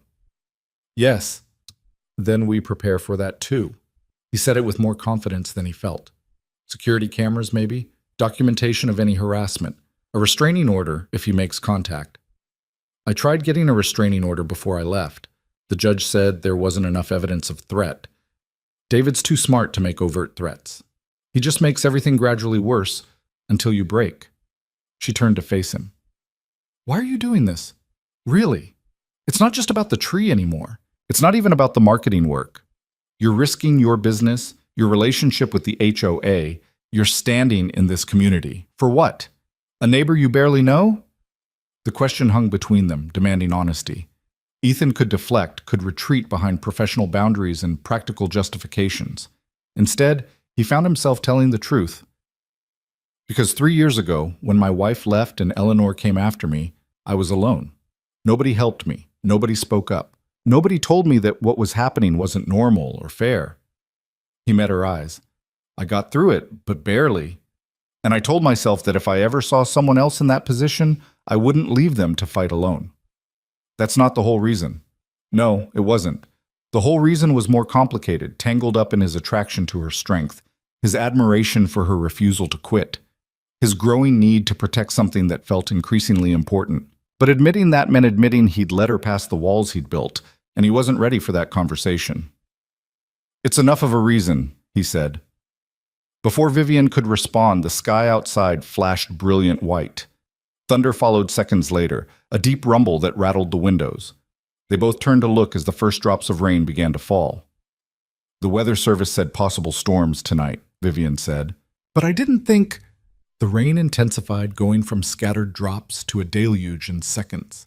The wind picked up, bending the trees in her yard at alarming angles. And somewhere in the chaos, Ethan heard a sound that made his blood run cold. The sharp crack of wood beginning to fail. He ran to the back window just in time to see a massive limb tear away from the oak tree. It crashed into Vivian's driveway, bringing down power lines with it. Sparks erupted where the lines hit the wet pavement, and Vivian's car, parked directly in the path, was pinned under the fallen branch. Stay inside, Ethan commanded, already moving toward the door. Don't go near the downed lines. Where are you going? To make sure nobody else gets hurt. He grabbed his phone and dialed emergency services while running out into the storm. The rain was torrential, visibility nearly zero, but he could see the live power line writhing on the ground near Vivian's car, throwing sparks with each contact. The dispatcher answered. 911, what's your emergency? Downed power line at 847 Maple Street. Large tree branch across the driveway. Live electrical hazard. No injuries yet, but we need the power company and fire department immediately. Sir, stay away from the downed lines. Emergency crews are being dispatched. Ethan was already assessing the situation. The main trunk of the oak was still standing, but barely. The stress of losing the limb had destabilized the entire structure. In this wind, the whole tree could come down at any moment. And when it did, it would fall directly onto his garage. He ran back to his property, threw open his garage, and started his truck. If he couldn't stop the tree from falling, he could at least move his equipment out of harm's way. He backed the truck out, drove it to the street, then ran back for his trailer full of tools. The wind was screaming now, driving the rain horizontal. Lightning forked across the sky every few seconds, turning the world into a nightmare strobescape. Ethan could hear emergency sirens in the distance, but they weren't close enough. Nothing was happening fast enough. He got the trailer out just as another crack split the air. A second limb was failing, larger than the first. It fell in slow motion, crashing through Vivian's fence and into the narrow gap between their houses. Ethan looked up at the main trunk, saw it swaying, and made a decision he knew was probably stupid but felt necessary anyway. He grabbed his chainsaw from the truck, checked that it was fueled, and headed for the tree. What are you doing? Vivian was on her porch, screaming to be heard over the storm. Get away from there. If I can cut the right branches, I can control the fall direction. He had maybe 10 minutes before the whole structure came down. Maybe less. Get back inside. You're going to get yourself killed. Probably. But if he did nothing and the tree destroyed his garage, he'd lose everything anyway. At least this way he had a chance to save it. He fired up the chainsaw and went to work. The physics of tree removal in a storm were insane. Every cut changed the weight distribution, altered the stress points, affected how and when the structure would fail. Ethan had done emergency tree work before, but never in conditions like this, never with this much at stake. He cut away a supporting branch on the north side, trying to encourage the tree to fall toward the open yard instead of toward the buildings. The trunk shifted, groaned, but held. He moved to the next target, working as fast as he dared, knowing that every second he spent under this dying oak was a second closer to it falling on top of him. Emergency vehicles arrived. Fire trucks, police, power company crews. Someone was shouting at him through a megaphone, ordering him away from the tree. He ignored them and kept cutting. One more branch, just one more to shift the balance. The chainsaw bit into wood. The branch began to separate. And then everything happened at once. The wind gusted with hurricane force. The trunk twisted. The final supporting structure gave way with a sound like a gunshot. Ethan threw himself backward as the oak came down. It fell exactly where he'd intended, away from his garage, away from Vivian's house, into the open space of her backyard. Branches crashed around him, and something struck his shoulder hard enough to knock him flat. But he was alive and the buildings were safe. He lay in the mud and rain, gasping, his shoulder screaming in pain, while emergency workers ran toward him. Someone was checking his vitals. Someone else was asking if he could move. The world had gone fuzzy at the edges, shock and adrenaline making everything seem distant and surreal. Then Vivian was there, kneeling beside him in the mud, her hands on his face, her voice cutting through the chaos. "You idiot! You complete idiot! What were you thinking?" "I was thinking about my garage." His voice sounded strange to his own ears, thin and thready. "Did it work? Is the garage okay?" "The garage is fine. The tree missed it by 10 feet. She was crying, he realized, tears mixing with rain on her face. "But you could have died. That tree could have killed you." But it didn't. He tried to sit up and immediately regretted it as pain lanced through his shoulder. "I'm fine." "You're not fine. You're hurt and probably in shock and definitely the most reckless person I've ever met." A paramedic gently moved Vivian aside and began examining Ethan's shoulder. "Looks like you took a pretty good hit. We need to get you checked out at the hospital." I don't need a hospital. Just help me up." "Sir, you could have internal injuries. You need proper evaluation." The argument continued while firefighters secured the scene and power company workers dealt with the downed lines. Eleanor Whitmore arrived at some point, surveying the destruction with her clipboard, already documenting new violations. Ethan saw Vivian turn on her with a fury that made even Eleanor take a step back. "Don't you dare," Vivian said, her voice carrying over the storm. "Don't you dare try to blame this on me. You knew about this tree. Ethan told you it was dangerous. You saw it leaning toward his property, and you did nothing because the previous owners couldn't afford to remove it. This disaster is on you." "Ms. Hayes, I understand you're upset, but property maintenance is the owner's responsibility. He almost died saving his garage from a tree. You should have forced the previous owners to remove years ago. If you try to find me for this, if you try to turn this into another violation, I will bury you in lawsuits." Vivian stepped closer, and something in her expression made Eleanor actually back up. "I've got lawyers on retainer who would love to take on a case of HOA misconduct and selective enforcement. They'd work pro bono just for the publicity. So go ahead, write me up. I'm done being afraid of you." Eleanor looked from Vivian to the fallen tree to Ethan being helped to his feet by paramedics. Whatever she saw in that tableau made her think better of pushing further. She made a note on her clipboard and retreated to her car without another word. Ethan let the paramedics load him into an ambulance, too exhausted to argue anymore. As they pulled away, he saw Vivian standing in the rain, watching him go. Her expression a mix of anger and fear and something else he couldn't quite name. The hospital confirmed what he already knew: a badly bruised shoulder, some minor cuts and scrapes, but nothing serious. They wanted to keep him for observation given the possibility of delayed shock, but he refused. He had a daughter at home and a business that wouldn't run itself.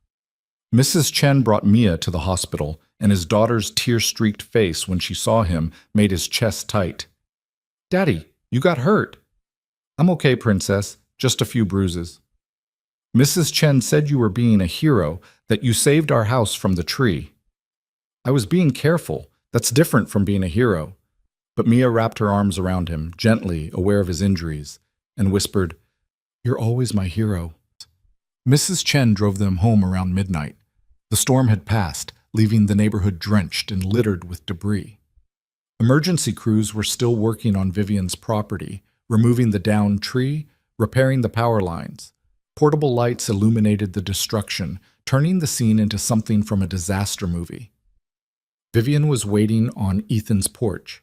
She stood when she saw them, and Ethan could see that she'd changed clothes but was still wet from the earlier rain. She'd been waiting out here for hours. "Is he okay?" she asked Mrs. Chen. "Bruised and stubborn, the usual. Mrs. Chen helped Mia out of the car. Come on, little one. Let's get you to bed while your father talks to the nice lady who's been worried sick about him. After they went inside, Ethan and Vivian stood on the porch in silence. The emergency lights cast strange shadows across her face, and he could see the exhaustion in every line of her body. You shouldn't have done that, she said finally. Cutting that tree in the storm. It was reckless and dangerous and necessary. You could have died. But I didn't, and my garage is safe, and your property is safe. It worked out. This time, she moved closer, and in the strange light, her eyes were dark and intense. What if it hadn't? What if that tree had fallen on you? What was I supposed to tell Mia? It didn't fall on me, but it could have. And you knew that. You knew the risk, and you did it anyway. Her voice broke. Why? Why would you risk your life like that? Because somewhere in the last 2 weeks, her problems had become his problems. Because watching her fight alone had become intolerable. Because when he saw that tree threatening both their homes, his first thought had been protecting her, not calculating odds or maintaining boundaries. Because he'd let her in, past every wall he'd built, and there was no going back from that. I couldn't let it fall on the garage, he said instead. Everything I've built, everything I have, it's in that building. If I'd lost it, I'd lose my business. I'd lose my ability to provide for Mia. I'd lose everything. So you risked your life to save your business. I risked my life to save my future. He met her eyes.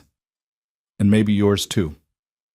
Vivian stared at him for a long moment, and then she closed the distance between them and wrapped her arms around him, gently, aware of his injured shoulder, but firmly enough that he could feel her shaking. Thank you, she whispered against his chest, for saving the house, for fighting with me, for not letting me face this alone. Ethan held her with his good arm, breathing in the scent of rain and fear and something warmer, and admitted to himself what he'd been denying for days. He was in trouble. The kind of trouble that had nothing to do with HOA violations and everything to do with the woman in his arms who'd somehow become essential in the span of 2 weeks. They stood there while the emergency crews packed up their equipment and the neighborhood slowly returned to sleep. And neither of them mentioned the hearing that was still scheduled, the fines that were still accumulating, or the war with Eleanor Whitmore that was far from over. Tomorrow would bring new battles. Tonight, they'd survive the storm together. That was enough. When Ethan woke Monday morning, his shoulder reminded him exactly how stupid he'd been. The pain was sharp and insistent, radiating down his arm with every movement. He'd refused the prescription painkillers at the hospital. He needed to stay sharp for work, and now he was paying for that decision. Mia was already awake, sitting at the foot of his bed with worried eyes. Does it hurt bad? It's manageable. He sat up slowly, testing his range of motion. Limited, but functional. I've had worse. Mrs. Chen says you should rest today. Mrs. Chen worries too much. He stood, ignoring the protest from his shoulder. I've got jobs to finish, Princess. The Martinez crew needs direction on the hardscape, and I need to check on the storm damage around the neighborhood. People are going to need cleanup work. The new lady is outside. Ethan moved to the window. Vivian was in her backyard, surveying the destruction left by the fallen oak. The massive trunk lay across her yard like a felled giant, branches reaching in every direction. The fence between their properties was completely destroyed. Her driveway was still blocked by the limb that had taken down the power lines, though the lines themselves had been repaired overnight. She looked small, standing there among the wreckage, and something in Ethan's chest tightened at the sight. His phone rang. Eleanor Whitmore, because of course it was. Ethan, I trust you're recovering well from last night's incident.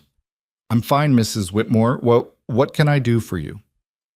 I wanted to inform you that I'll be documenting the property damage at Ms. Hayes' residence for our insurance assessors. The fallen tree has created several additional violations: the destroyed fence, the blocked driveway, the debris covering the yard. She'll need to address these within the standard 48-hour window. Ethan's grip tightened on the phone. You're going to fine her for storm damage? Damage caused by a tree you knew was dangerous. The tree was her responsibility as property owner. The fact that it fell during a storm doesn't absolve her of maintenance obligations. Eleanor's voice was crisp, professional, utterly unyielding. However, I'm willing to be reasonable. If she can demonstrate that she's made arrangements for proper cleanup and repairs by end of business today, I'll waive the initial violation notice. How generous of you. I'm simply following established procedures, Ethan, as I'm sure you understand. A pause. I also wanted to mention that several neighbors witnessed your rather dramatic tree removal attempt last night. While I appreciate your concern for your property, operating a chainsaw during a severe storm without proper permits or safety protocols could constitute reckless endangerment. I'd hate for that to become part of the official record. There it was, the threat wrapped in concern, the reminder that Eleanor held all the power and wasn't afraid to use it. Noted, Ethan said flatly and ended the call. He found Vivian still standing in her backyard, now holding what looked like a tablet and taking photos of the damage. She turned when she heard him approach, and her expression shifted from professional assessment to immediate concern. "You should be resting. That shoulder is fine. I've worked through worse." He gestured at the fallen oak. "Eleanor just called. She's giving you until end of business today to arrange cleanup, or she'll start issuing violations." "Of course she is." Vivian lowered the tablet. "I've already contacted 3 tree removal services. The earliest anyone can get here is Wednesday, and that's if I pay premium emergency rates. I can handle the cleanup. I've got the equipment, the crew, the expertise." "Ethan, you can barely move your arm. You're not operating a chainsaw with that shoulder." "I'll supervise. Jenny and Tommy can do the heavy work." He was already calculating logistics, planning the sequence of cuts needed to safely section the trunk. "We can have this cleared by tomorrow evening if we start today." "Why would you do that? After everything Eleanor's already put you through, why would you risk giving her more ammunition?" "Because if I don't, you'll get fined, and because this is my fault." He looked at the massive oak, at the destruction it had caused. "I should have pushed harder to get this tree removed weeks ago. I knew it was dangerous. I knew it was going to fall. I just didn't think it would happen this fast." "This isn't your fault. This is nature and bad luck and Eleanor Whitmore's vindictive enforcement." Vivian moved closer, studying his face. "You saved my house last night. You saved your garage. You did everything you possibly could have done.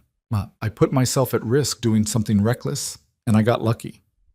The reality of what could have happened was settling on him now, in the daylight, with his daughter safe inside and the emergency over. "That tree could have killed me, and if it had, Mia would be alone. But it didn't kill you. This time." He met her eyes. "But I can't keep doing this. Can't keep fighting battles that might end with me in a hospital or worse. I've got responsibilities, people depending on me." Vivian was quiet for a moment, then said softly, "Are you saying you want to end our arrangement? That you want to stop helping me?" The question hung between them, loaded with more meaning than the simple words conveyed, because they both knew the arrangement had stopped being about yard work and marketing weeks ago. It had become something else, something neither of them had planned for or knew how to name. "I'm saying I need to be smarter about this, strategic instead of reactive."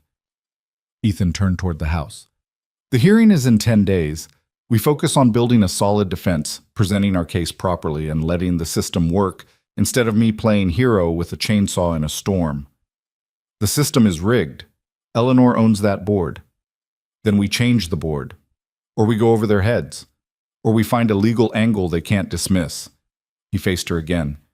"But we do it the right way. No more grand gestures, no more risks that could backfire." He could see the disappointment in her eyes, the understanding that he was pulling back, rebuilding the walls he'd let crumble over the past 2 weeks. But she just nodded and said, "Okay, we'll do it your way." The day that followed felt like moving through water. Ethan directed his crew from the ground, his shoulder making it impossible to do the physical work himself. Jenny and Tommy handled the tree removal with professional efficiency, cutting the trunk into manageable sections and hauling away the debris. By evening, Vivian's yard was clear except for the massive stump that would need specialized equipment to remove. Neighbors came by throughout the day, drawn by curiosity about the storm damage and the dramatic tree removal. Mrs. Chen brought food. Tom Rodriguez offered to help repair the fence. Even people who normally avoided any conflict with the HOA expressed quiet support for Vivian's situation. But what surprised Ethan most was the number of people who pulled him aside to tell him about their own experiences with Eleanor Whitmore. The arbitrary fines, the selective enforcement, the way she wielded HOA rules like weapons against anyone who challenged her authority. By the time the work was finished and his crew had packed up, Ethan had added 6 more names to their list of potential witnesses for the hearing.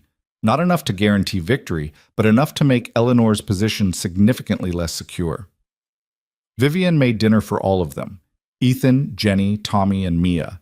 It was simple food, pasta, and salad, but there was something profound about sitting around her kitchen table together, sharing a meal after a long day of hard work. It felt like family in a way Ethan hadn't experienced in years. After Jenny and Tommy left, after Mia had been sent home to get ready for bed, Ethan found himself lingering on Vivian's porch. The evening was cool and clear, the storm-washed air carrying the scent of cut wood and fresh earth. "Thank you for dinner," he said, "and for feeding my crew. You didn't have to do that. They worked all day cleaning up my disaster. Feeding them was the least I could do." Vivian leaned against the porch railing, looking out at her transformed yard. "It's strange. 2 weeks ago, this place was a nightmare. Now it actually looks like someone lives here." "You do live here." "Do I? Or am I just hiding here, waiting for the next disaster?" She turned to face him. "I keep thinking about what you said this morning, about being smart instead of reactive, about letting the system work. You're right, of course. But part of me wonders if the smart thing is just to leave. Sell this house, disappear somewhere else, start over again. Is that what you want? I don't know what I want anymore." She wrapped her arms around herself despite the warm evening. "I came here looking for peace and anonymity. Instead, I found HOA violations and storm damage and a neighbor who keeps risking himself to help me. It's not exactly the quiet life I was planning. Life rarely works out the way we plan." "No, it doesn't?" She studied him in the fading light. "Can I ask you something, and will you give me an honest answer?" "Depends on the question." "Why did you really cut down that tree last night? The truth, not the safe answer about protecting your garage." Ethan could deflect again, could retreat behind practical justifications, but he was tired of lying, tired of pretending, tired of maintaining walls that had already crumbled. "Because watching that tree threaten your house felt like watching everything I care about hang in the balance," he said quietly. "Because somewhere in the last 2 weeks, you stopped being just a neighbor and became something I can't afford to lose. And because when I saw that oak falling, my first thought wasn't about my garage or my equipment.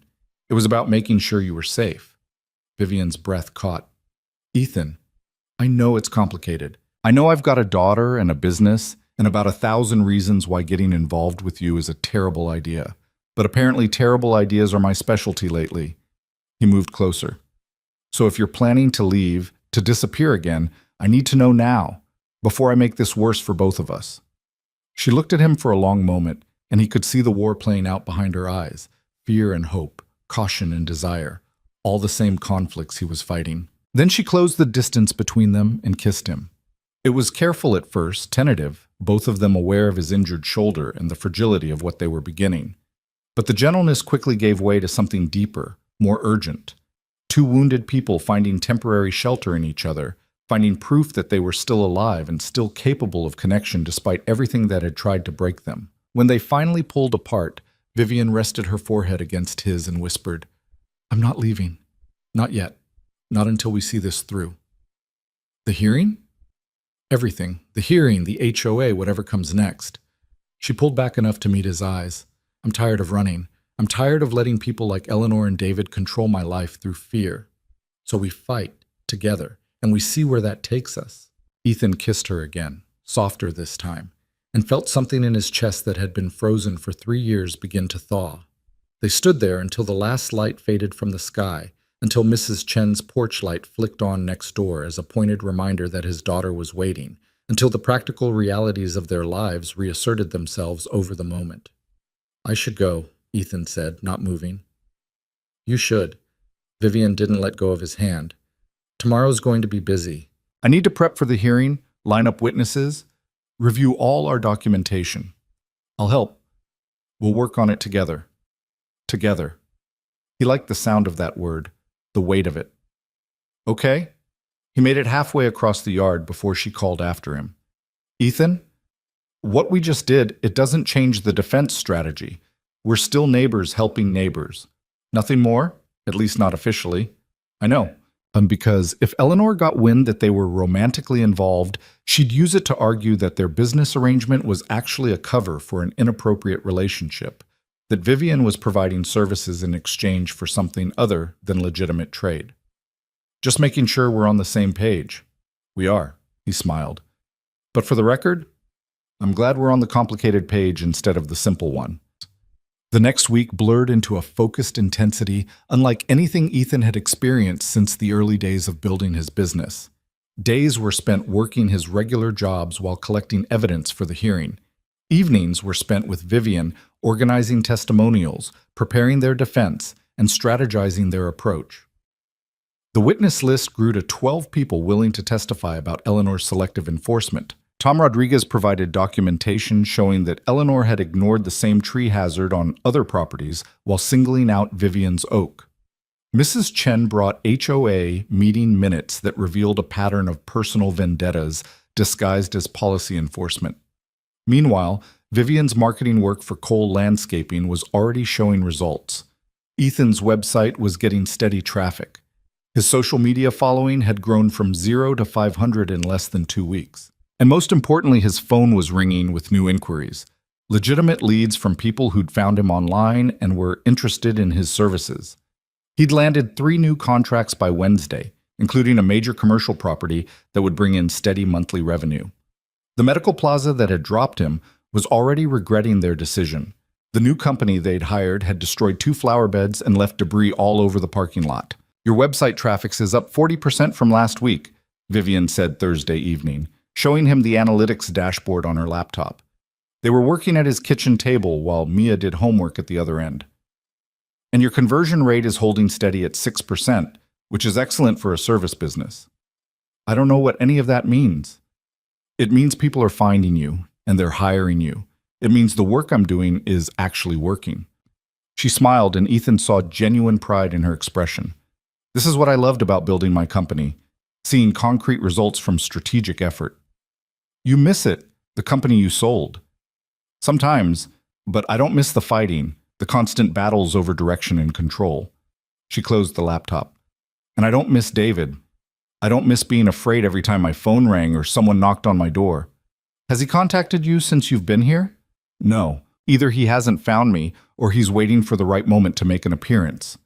She glanced at Mia, who was absorbed in her math worksheet. Part of me hopes he never finds me. Part of me wants him to show up just so I can prove to myself that I'm not afraid anymore. Friday brought a development that changed everything. Ethan was at a job site when he got a call from an unknown number.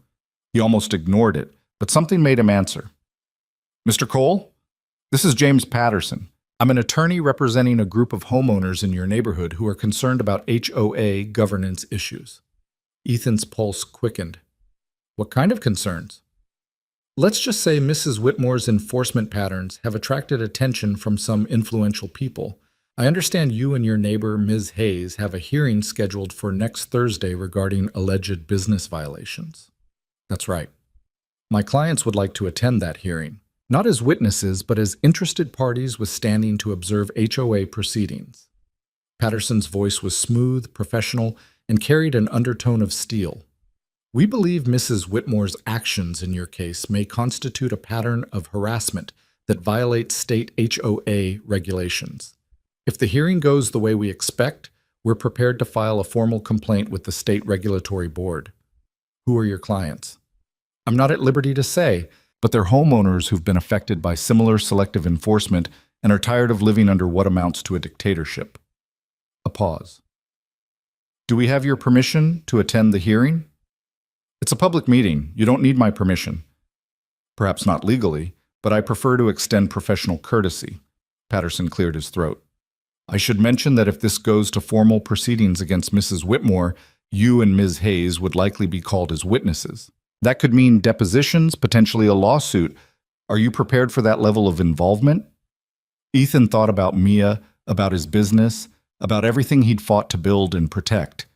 Then he thought about Vivian standing in her destroyed yard, about the fear in her eyes when Eleanor delivered that first violation notice, about every other person in this neighborhood who'd been crushed under Eleanor's arbitrary enforcement. I'm prepared, he said. When he told Vivian about the call that evening, she listened in silence, her expression unreadable. This could get ugly, she said finally. If this attorney is planning to go after Eleanor legally, she's going to retaliate. She's going to make our lives hell in every way she can. She's already doing that. This would be worse. This would be personal. Vivian stood and paced to the window. But it might also be our best shot at actually stopping her. Not just defending ourselves, but creating real consequences for her behavior. You don't sound sure. I'm not. She turned to face him. I came here to hide, remember? To avoid conflict and live quietly. Jumping into a legal battle with the HOA president is the opposite of that plan. So what do you want to do? I want to finish what we started. The uncertainty left her face, replaced by determination. I want to stand up at that hearing and tell the truth. I want to watch Eleanor realize she can't intimidate us anymore. And I want to help make sure she can't do this to anyone else. The hearing was scheduled for 7 p.m. Thursday in the community center. Ethan and Vivian arrived early, carrying boxes of documentation, printed testimonials, and carefully organized evidence. The room was set up like a small courtroom, with a raised table for the board at the front and rows of chairs for attendees. Eleanor was already there, along with 4 other board members. She watched Ethan and Vivian set up their materials with an expression of barely concealed contempt. People started arriving around 6:45. Mrs. Chen, Tom Rodriguez, the Patels, the Kramers, all their witnesses, looking nervous but determined. Then more people showed up, neighbors Ethan barely knew, filling the seats until the room was standing room only. At 6:50, a man in an expensive suit entered with 2 associates. He didn't introduce himself, just took a seat in the front row and opened a leather portfolio. James Patterson, almost certainly. And his presence had not gone unnoticed by Eleanor, whose expression had shifted from contempt to something approaching alarm. At exactly 7 o'clock, Eleanor called the meeting to order. We're here tonight to address violations filed against Mrs. Vivian Hayes regarding unauthorized commercial activity conducted from her residential property. Eleanor's voice was crisp, authoritative. Ms. Hayes, you and your representative may present your defense. Ethan stood, his prepared statement in hand, but before he could speak, Patterson stood as well. Madam President, before we proceed, I'd like to enter a formal objection to these proceedings on behalf of several homeowners who believe this case represents a pattern of selective and retaliatory enforcement. Eleanor's jaw tightened. Mr. Patterson, you don't have standing in this matter. I have standing as an attorney representing homeowners in this association, and I'm exercising our right to observe and document these proceedings for potential regulatory action. He sat down, having made his point. The room was completely silent. Eleanor looked at her fellow board members, clearly rattled, then back at Patterson. When she spoke again, her voice had lost some of its authority. Very well, Mr. Cole, you may present your defense. Ethan stepped forward, his heart pounding but his voice steady. 2 weeks ago, I made an agreement with my neighbor. She needed help with yard work she didn't know how to do. I needed help with marketing I didn't know how to do. We agreed to trade services, a straightforward neighbor-to-neighbor arrangement that happens thousands of times every day across this country. He pulled out their contract, holding it up for the board to see. We documented our agreement because we both believe in doing things properly. But that documentation is being used against us as evidence of commercial activity. The logic seems to be that if we'd done this informally, with a handshake and a verbal agreement, it would be fine. But because we put it in writing, because we took it seriously, we're suddenly running an illegal business. He set down the contract and pulled out the stack of testimonials. Over the past 2 weeks, I've talked to dozens of people in this neighborhood. People who've helped their neighbors with babysitting, pet care, home repairs, computer work, all in exchange for similar help. None of them documented their arrangements. None of them have been fined or investigated. The only difference between their situations and ours is that Mrs. Whitmore decided to target us. Eleanor tried to interrupt, but Ethan kept going. I've also learned some interesting things about the oak tree that fell on Ms. Hayes' property during last week's storm. That tree was documented as a hazard in HOA meeting minutes from 3 years ago. The previous owners were never required to remove it because they claimed financial hardship. But when Ms. Hayes bought the property, suddenly that tree became an emergency requiring immediate removal at her expense. He pulled out Tom Rodriguez's documentation showing similar hazards on other properties that Eleanor had ignored. This isn't about enforcing rules fairly. This is about Mrs. Whitmore using her position to punish a new resident who didn't immediately conform to her expectations. It's abuse of power, plain and simple. The room erupted. People started standing, calling out their own stories of selective enforcement. Mrs. Chen detailed how Eleanor had fined her for garden decorations that other houses displayed without consequence. Tom Rodriguez described his fence dispute that had cost him thousands in legal fees. One by one, the witnesses they'd prepared stood and spoke, each testimony adding to the damning portrait of Eleanor's governance. Eleanor tried to restore order, pounding her gavel, but the room had turned against her. Even the other board members were exchanging uncomfortable looks, clearly aware that Patterson was documenting everything. Finally, Vivian stood. The room quieted, curious about what the woman at the center of the storm had to say. "I moved here looking for peace," Vivian said, her voice carrying to every corner of the room. "I'd just ended a difficult business relationship and wanted somewhere quiet to rebuild my life. I bought a house that needed work, and I was willing to do that work. But from day one, I was treated like a problem to be solved rather than a neighbor to be welcomed." She looked directly at Eleanor. "I don't know what I did to make you decide I was a threat. Maybe it was my car, or my clothes, or just the fact that I'm new and you don't like change. But instead of introducing yourself as a neighbor, you introduced yourself with a violation notice. And when I tried to address those violations, when I accepted help from the man next door who'd lived through your enforcement before, you turned that help into a weapon against both of us." Vivian's voice strengthened. "I'm not leaving. I'm not paying your fines. And I'm not accepting your authority to dictate how neighbors help each other. You've spent years building a culture of fear in this neighborhood, making people afraid to plant the wrong flowers or paint their shutters the wrong color. That ends tonight."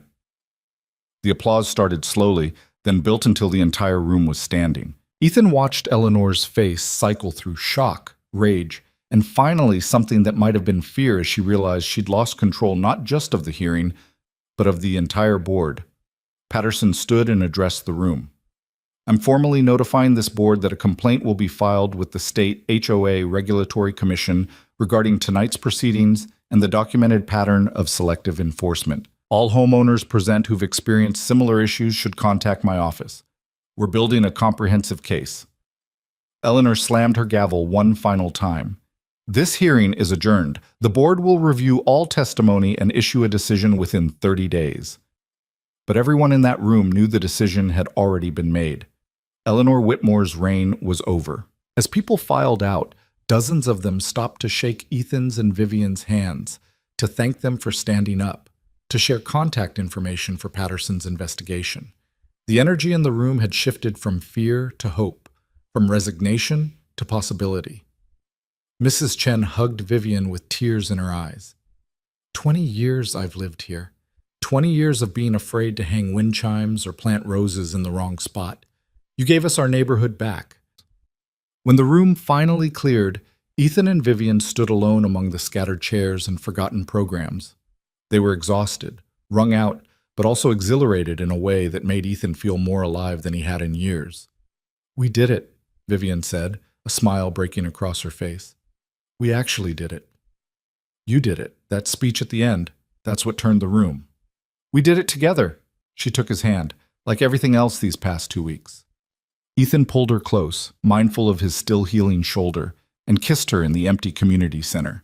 It tasted like victory and relief, and the beginning of something neither of them had been looking for, but both desperately needed.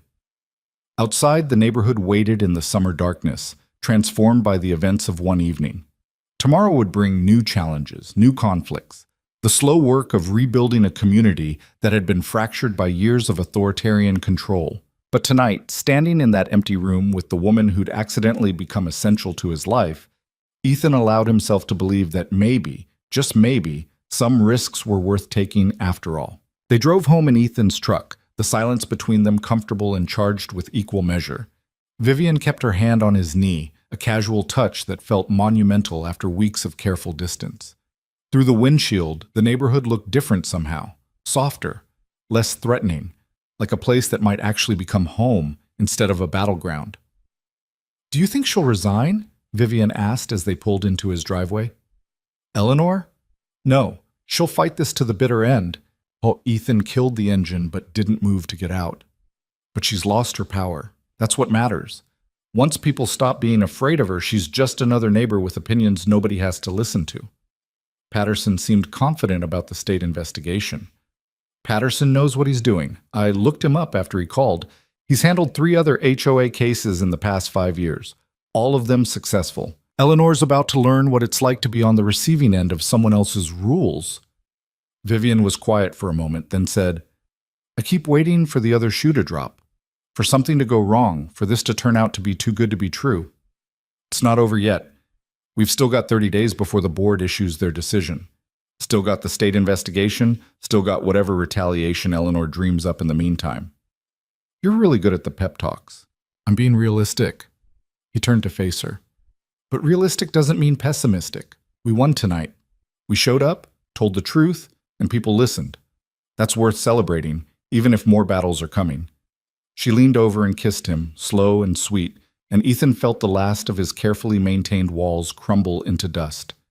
Stay, he said when they broke apart. Just for a while. Have coffee, help me decompress, let me convince myself this actually happened. Mrs. Chen is probably watching us through her curtains right now. Mrs. Chen has been trying to set me up with every single woman in a 5-mile radius for 3 years. She's going to be insufferable about this. Vivian laughed, and the sound made something warm bloom in Ethan's chest. Okay, coffee, but just for a while. I don't want to confuse Mia. They found Mia asleep on the couch, Mrs. Chen reading beside her with a knowing smile that confirmed Vivian's suspicion about the curtain watching. So? Mrs. Chen asked, closing her book. How did it go? We won. Ethan scooped up his daughter carefully, and she stirred but didn't wake. Or at least we didn't lose. The board's going to review everything and issue a decision in 30 days. And Eleanor looked like she'd swallowed a wasp, Vivian added. That was the best part. Mrs. Chen stood and gathered her things. About time someone stood up to that woman. She's been a tyrant for too long. She paused at the door, looking between Ethan and Vivian with an expression that was pure satisfaction. You two make a good team, just saying. After she left, after Ethan carried Mia upstairs and tucked her into bed, he found Vivian in his kitchen making coffee with the easy familiarity of someone who'd been there before, which she had multiple times over the past 2 weeks. But something about seeing her there now felt different, more permanent, more real. Your kitchen is better organized than mine, she said, finding mugs without having to search. Everything has a place. Occupational hazard. I spend my days creating order out of chaos. It bleeds into home life. I like it. It's calming. She handed him a mug and leaned against the counter. My apartment in the city was always cluttered. Papers everywhere, takeout containers, constant chaos. David used to say it reflected my scattered thinking. David was an idiot. David was a lot of things, but he wasn't an idiot. That's what made him dangerous. She took a sip of coffee. He knew exactly how to undermine me, how to make me question myself, how to make his control feel like concern. Has he tried to contact you since you've been here? No, which either means he hasn't found me or he's planning something. She met Ethan's eyes. I keep expecting him to show up at the worst possible moment. It's what he'd do. Wait until I felt safe, then remind me that I'll never really be free of him. If he shows up, we call the police. We document everything. We make sure he understands that he's not welcome. Vivian smiled slightly. I like how you keep saying that. We're a team, apparently. Mrs. Chen said so, which makes it official. They drank their coffee in comfortable silence, the events of the evening slowly settling into memory. Through the window, Ethan could see Vivian's house, the porch light she'd left on casting warm illumination across her repaired yard. 4 weeks ago, that house had been a disaster. Now it looked lived in, loved, like a home instead of a hiding place. I should go, Vivian said, but she didn't move. Let you get some rest. Tomorrow's going to be crazy. Word about tonight is going to spread, and we're both going to field a lot of questions. Probably. Ethan set down his mug. But before you go, I need to ask you something. That sounds ominous. What happens after? After the board makes their decision, after the state investigation wraps up, after Eleanor's power is broken, and the neighborhood settles down? He moved closer. Do you stay? Or was this house always just temporary, a place to hide until you figured out your next move? Vivian looked at him for a long moment, and he could see her weighing the question, considering futures she hadn't allowed herself to imagine. A month ago, I would have said temporary. I would have kept my bags half-packed mentally, ready to run at the first sign of trouble. She set down her own mug and closed the distance between them. But that was before I met a stubborn contractor who kept helping me even when it made his life harder. Before I remembered what it felt like to build something meaningful instead of just maintaining what already exists. Before I found reasons to stay that have nothing to do with hiding. Those sound like good reasons. They are. Scary, but good. She reached up and traced the line of his jaw. So to answer your question, I'm staying. Not because I'm hiding, but because I'm choosing to. There's a difference. Ethan kissed her, and this time there was no urgency, no fear of being interrupted, just two people acknowledging what had been building between them since that first morning when she'd murdered a lawnmower and he'd made the mistake of caring. When she finally left, walking across the driveway to her own house, Ethan stood at his window and watched her lights come on one by one. And for the first time in 3 years, the future felt like something to anticipate instead of something to survive. The next morning brought the consequences Mrs. Chen had predicted. Ethan's phone started ringing before 7 a.m., neighbors wanting to know what happened at the hearing, reporters from the local paper asking about the HOA controversy, and 3 new potential clients who'd heard about his landscaping business through the neighborhood grapevine. By the time he got Mia fed and off to school, he'd fielded a dozen calls and scheduled 2 estimates for the following week. His email inbox was similarly flooded, including a message from the Medical Plaza Management Company asking if he'd be willing to reconsider their maintenance contract at a higher rate. Sounds like business is booming, Jenny said when he arrived at their current job site. My phone's been going crazy too. Everyone wants to know about the hearing. Oh, just tell people the truth. We presented our case, the board is reviewing it, and we're waiting for their decision. And the part where you and Vivian are together? What do I tell people about that? Ethan looked at his crew leader sharply. How did you... Boss, everyone knows.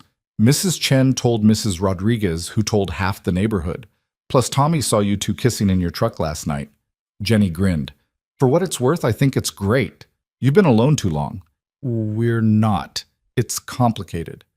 It's only complicated if you make it complicated. She likes you. You like her. You're both adults. Seems pretty simple to me. But simple was the last thing it felt like when Ethan got a call from James Patterson that afternoon. Mr. Cole, I wanted to update you on the state investigation. I filed the formal complaint with the Regulatory Commission, and they've agreed to fast-track the review given the severity of the allegations. Patterson's voice was brisk, professional. However, I need to warn you that Mrs. Whitmore has hired her own attorney. They're claiming that you and Ms. Hayes orchestrated this entire situation to discredit the HOA and avoid legitimate violations. Ethan's grip tightened on his phone. That's insane. That's their defense strategy. They're going to argue that you deliberately created a business arrangement that violated HOA rules, then manufactured a controversy when you got caught. They'll claim Ms. Hayes is operating a consulting business from her home, and that your relationship is proof of improper benefits exchanged. Our relationship has nothing to do with our business arrangement. I believe you. But perception matters in these cases. The fact that you're now romantically involved gives their argument some surface credibility. Patterson paused. I need to know how you want to handle this. We can stick with our current strategy and weather their counterattack, or we can get ahead of it by being transparent about the timeline of your relationship. What do you recommend? Transparency.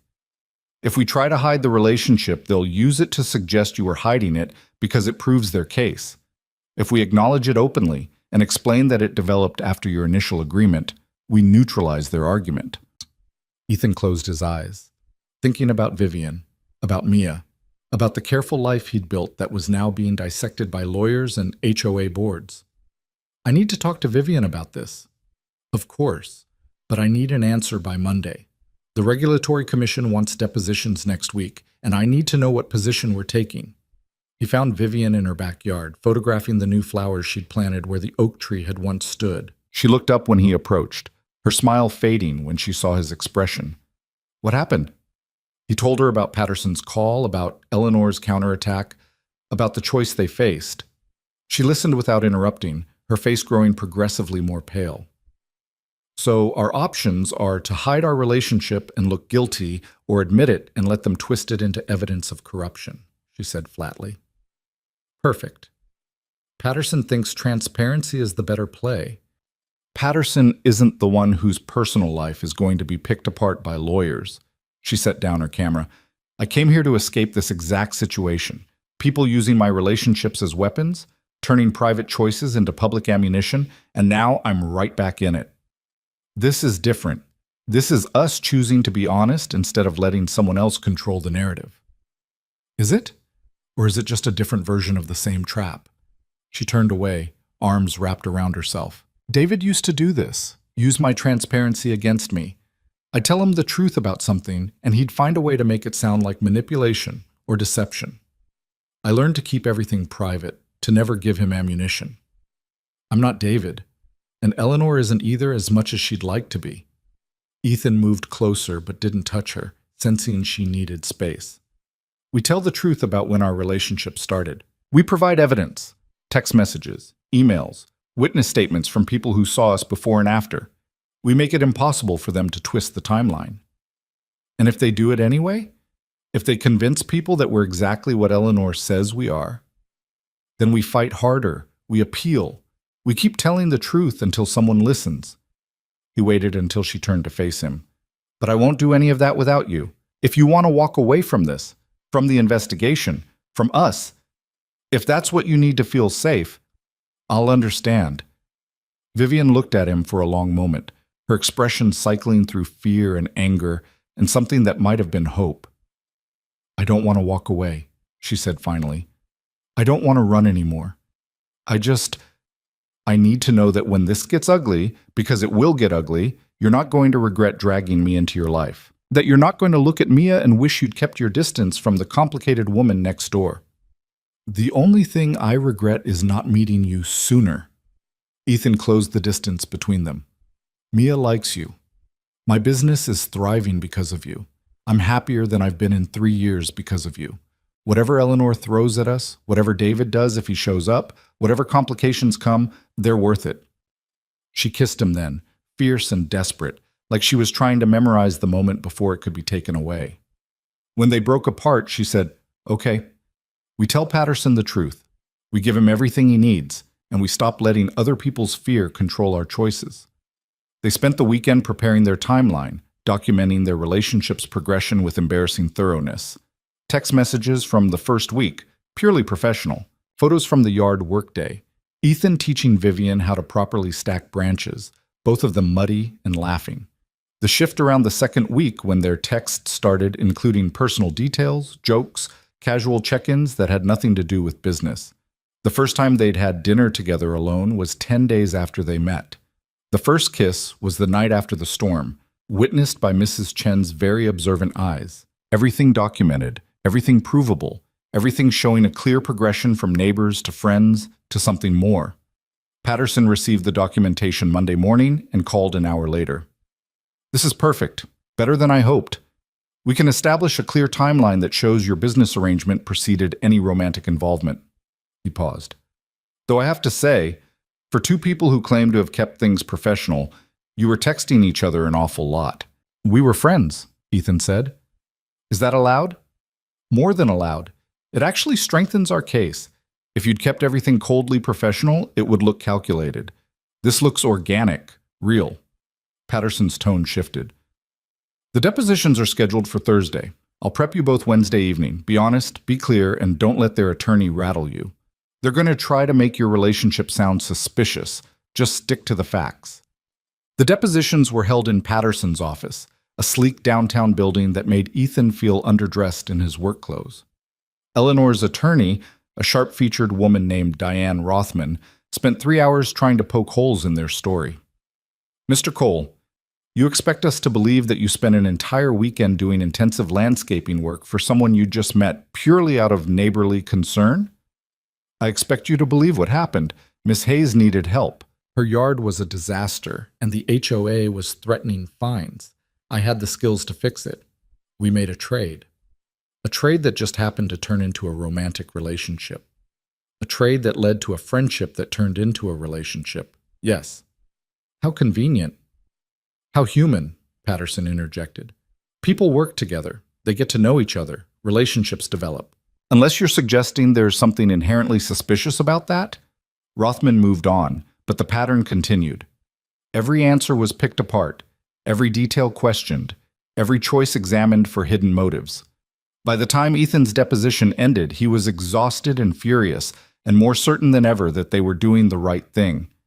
Vivian's deposition was worse. Rothman seemed to take particular pleasure in making her relive the decision to leave her old life, in questioning her motives for buying a house in this neighborhood, in suggesting that her entire story was a calculated setup to run a consulting business without proper licensing. You're a wealthy woman, Ms. Hayes. You could have bought a house anywhere. Why this particular property? Because it was available, affordable, and in a quiet neighborhood where I thought I could have some privacy. Privacy to operate a business without oversight. Privacy to heal from a difficult situation and start over. Yet within 2 weeks of moving in, you'd established a business relationship with your neighbor. I established a mutually beneficial agreement between neighbors. That's not a business. You provided professional marketing services in exchange for landscaping services. That's the definition of a business transaction. I helped a friend who needed help, and he helped me in return. That's the definition of community. The back and forth went on for hours. By the time both depositions were finished, they were both wrung out, but Patterson seemed satisfied. You both did well, stuck to your story, didn't get defensive, came across as credible. He packed up his files. Rothman's going to argue that the timeline is suspicious, that the relationship proves impropriety. But we've got documentation, we've got witnesses, and most importantly, we've got the truth on our side. When will the commission make a decision? Vivian asked. Could be weeks, could be months. These things move slowly. Patterson hesitated. In the meantime, be prepared for Eleanor to escalate. She's going to use every tool she has left to make your lives difficult. Document everything. Don't engage unless absolutely necessary. And for the love of all that's holy, don't do anything that could be construed as retaliation. They left Patterson's office and drove home in silence, both processing the day's events. It was nearly dark when they pulled into the neighborhood, the streetlights just beginning to flicker on. A silver sedan was parked in front of Vivian's house. She went very still. That's David's car. Ethan's hands tightened on the steering wheel. You're sure? I'm sure. He changed the license plate, but that's his car. Same model, same custom color. Her voice had gone flat, emotionless. He found me. We call the police. And tell them what? That my ex-fiancé is parked on a public street? He hasn't done anything illegal. He's just sitting there making a point. The point being that he knows where you are. The point being that he'll always know where I am. That I can't hide from him. She reached for the door handle. I need to deal with this. Not alone. Ethan killed the engine. We deal with this together. They approached the car together, and Ethan got his first look at David Chen, mid-30s, expensive suit, the kind of polished appearance that came from money and careful cultivation.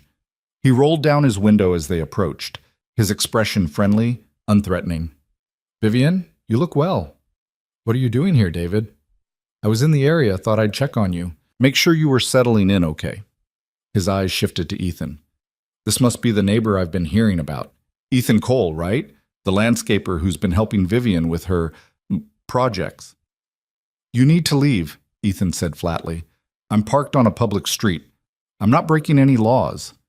David's smile widened. But I'm happy to leave after I speak with Vivian, privately. Just a few minutes to catch up. She doesn't want to catch up with you. Vivian can speak for herself. David looked at her.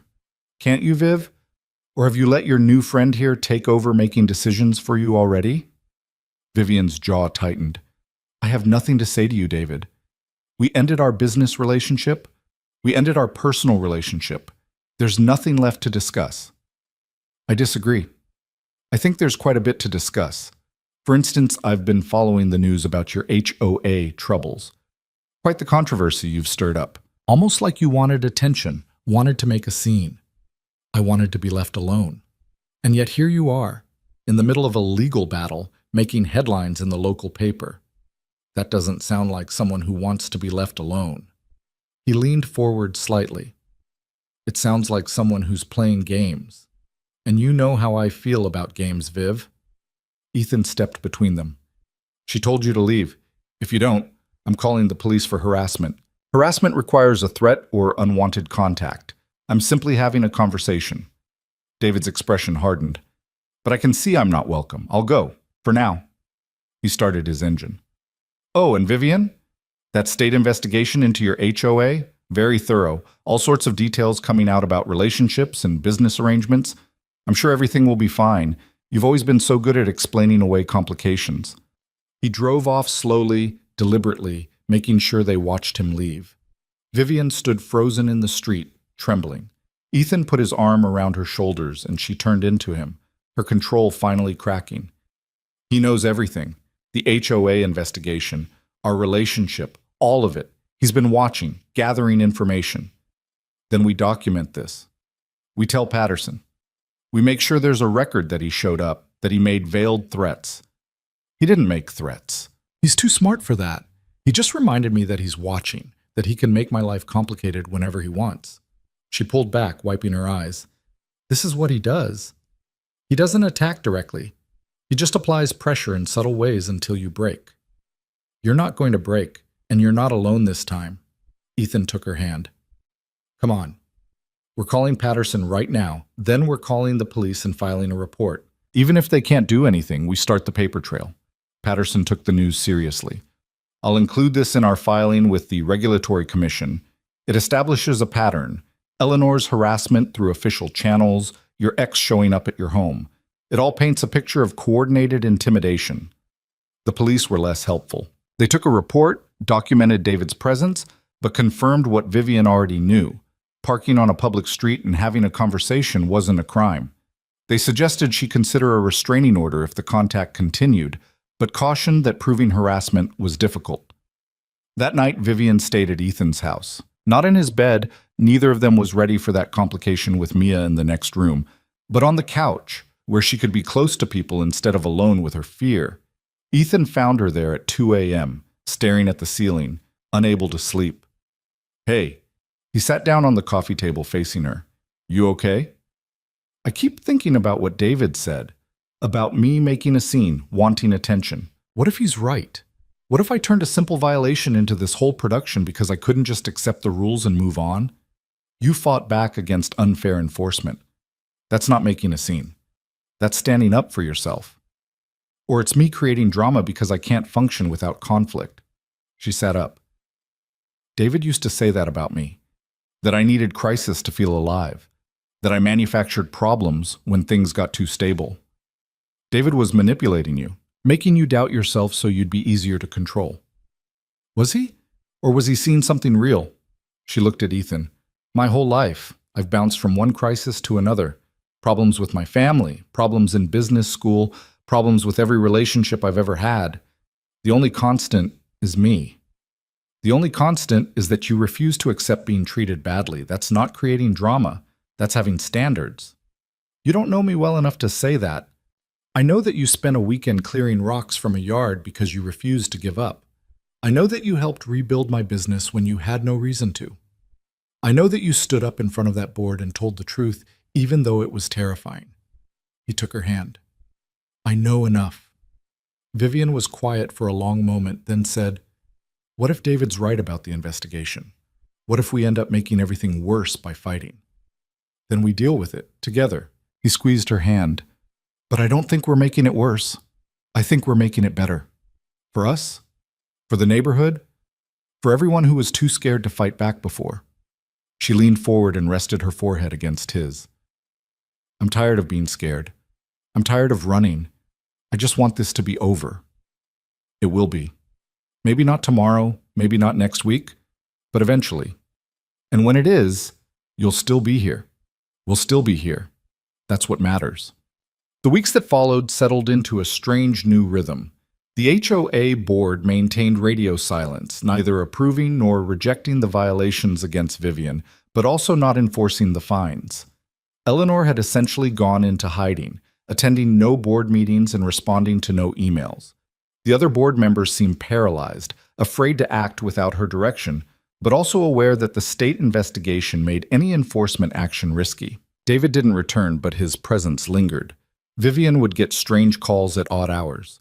No one speaking, just breathing, then disconnecting. Items would be moved on her porch. Nothing stolen, just rearranged, proof that someone had been there. It was subtle, untraceable, and exactly the kind of psychological warfare David excelled at.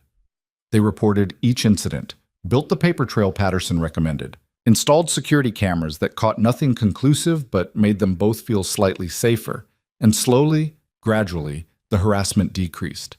Either David got bored or he realized the cameras made his games too risky. Ethan's business, meanwhile, was thriving. The new website Vivian had built was bringing in steady inquiries. His social media following had grown to over 2,000. He'd hired 2 new crew members to handle the increased workload, and for the first time in 3 years, Cole Landscaping was actually profitable instead of just surviving. On a Tuesday evening, 6 weeks after the hearing, Patterson called with news. The Regulatory Commission has issued their findings. They're ruling in your favor. Eleanor Whitmore has been found guilty of selective enforcement, abuse of authority, and harassment of homeowners. She's being removed from the board effective immediately and banned from holding any HOA leadership position for 5 years. Ethan's hand tightened on the phone. And the violations against Vivian? Dismissed with prejudice. Not only are the fines nullified, but the commission has ordered the HOA to reimburse Ms. Hayes for legal expenses and issue a formal apology.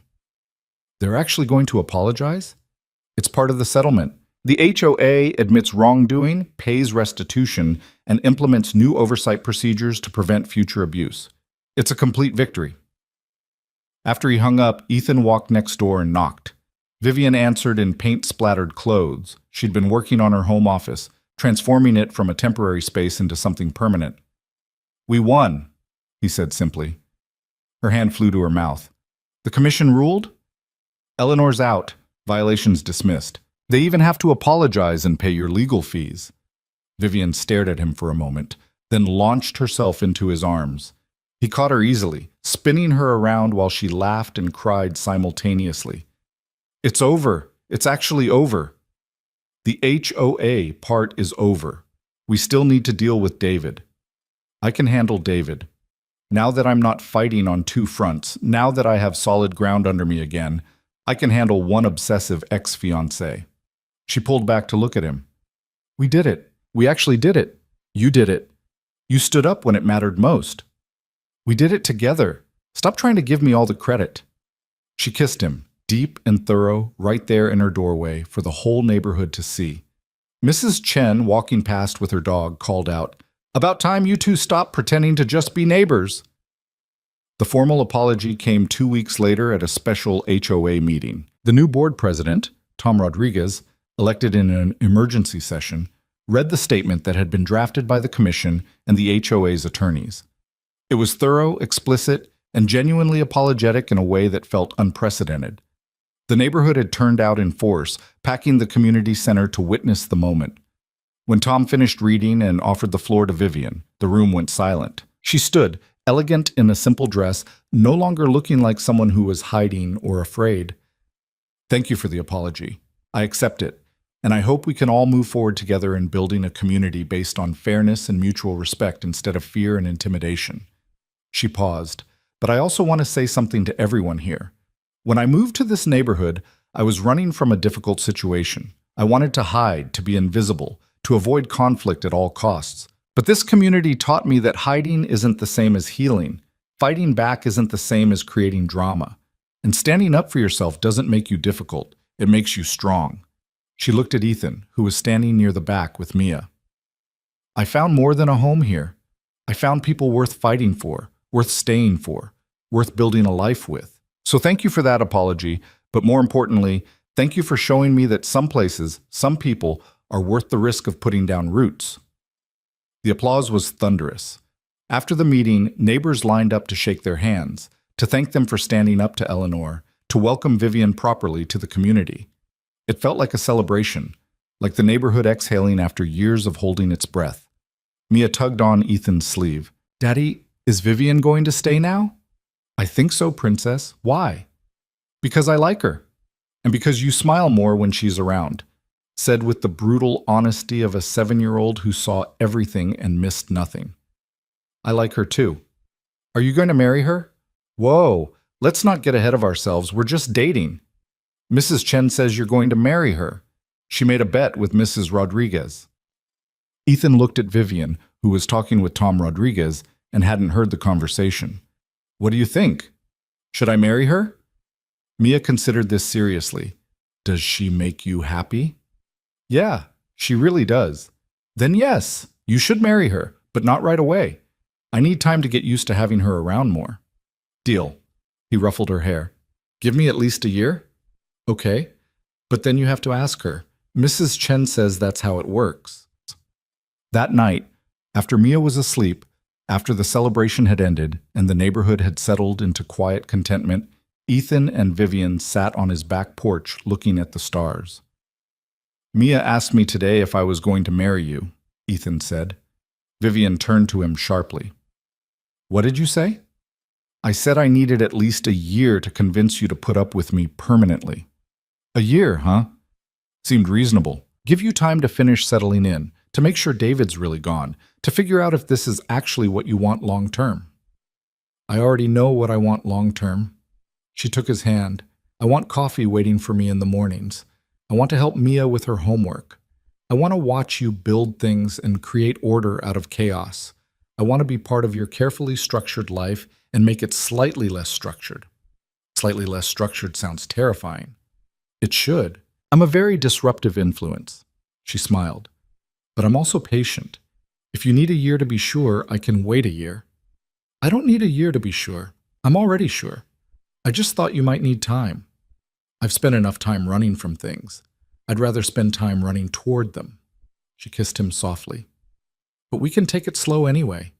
Make sure Mia's comfortable. Make sure your business is stable. Make sure we're building on solid ground instead of crisis adrenaline. Solid ground. I like that.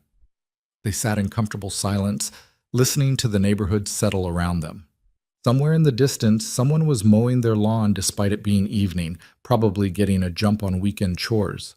The sound that had first brought them together, now just part of the ambient noise of home. I need to tell you something, Vivian said quietly. David contacted my lawyer last week. He's dropping all claims to the company, signing papers that fully release him from any ongoing involvement. His lawyer said he's met someone new, that he's moving to Seattle, that he wants a clean break. Do you believe him? I want to. Whether I actually do is a different question. She leaned her head on Ethan's shoulder. But either way, I'm done letting him control my life through fear. If he comes back, we deal with it. If he doesn't, even better. Either way, I'm staying. Good. Because I wasn't going to let you leave anyway. Possessive much? Practical. You promised to finish redesigning my website. I've got plans for an expansion that needs proper marketing support. So you want me for my marketing skills? Among other things. He kissed the top of her head.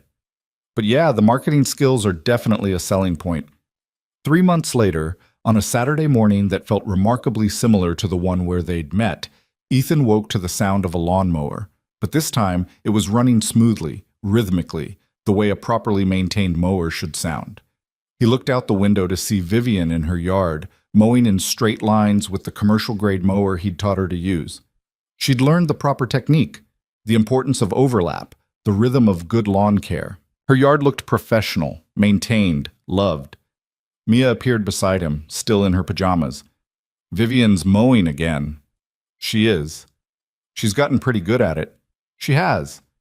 Are you going to help her? She doesn't need my help anymore. She's got this. But he went outside anyway, drawn by habit and something deeper. Vivian saw him coming and killed the engine. Morning, want to inspect my work? Just admiring the view. The lawn does look good, doesn't it? Nice edges, even height, no visible stripes. She grinned. I've learned from the best. You've definitely come a long way from the woman who murdered a mower on rocks. Hey, that mower was already dying. I just hastened its inevitable demise. She looked at her house, her yard, the life she'd built here. Seriously, though, thank you for everything, for helping when you didn't have to, for fighting beside me, for showing me what home could feel like. Thank you for showing me that taking risks isn't always reckless. Sometimes it's just necessary. She crossed the yard and kissed him, tasting like morning coffee and possibility. When they broke apart, Mrs. Chen was on her porch with a video camera, not even pretending to be subtle. "For the wedding video," she called out. "You'll thank me later." "We're not engaged yet, Mrs. Chen," Vivian called back. "Yet. See, she said yet. Tom, you owe me $20. Ethan laughed and pulled Vivian close. "This neighborhood is going to be insufferable about us." "Good. Let them be happy for us. We've earned some happiness." They stood there in the morning light, two people who'd found each other through crisis and chaos, who'd fought together and won together, who'd chosen each other not because it was easy, but because it was right. The disciplined single dad who'd spent years holding his life together alone had finally let someone in. The billionaire who'd seemed like chaos in heels had become the woman who gave his home a heartbeat again. What began as irritation across a fence ended with two wounded people choosing the same future, openly, fully, and without looking away. And on a quiet street in a neighborhood that had learned the difference between rules and compassion, between fear and community, between hiding and healing, that future stretched out before them like a perfectly mowed lawn, clean lines, careful attention, and room enough for both of them to grow.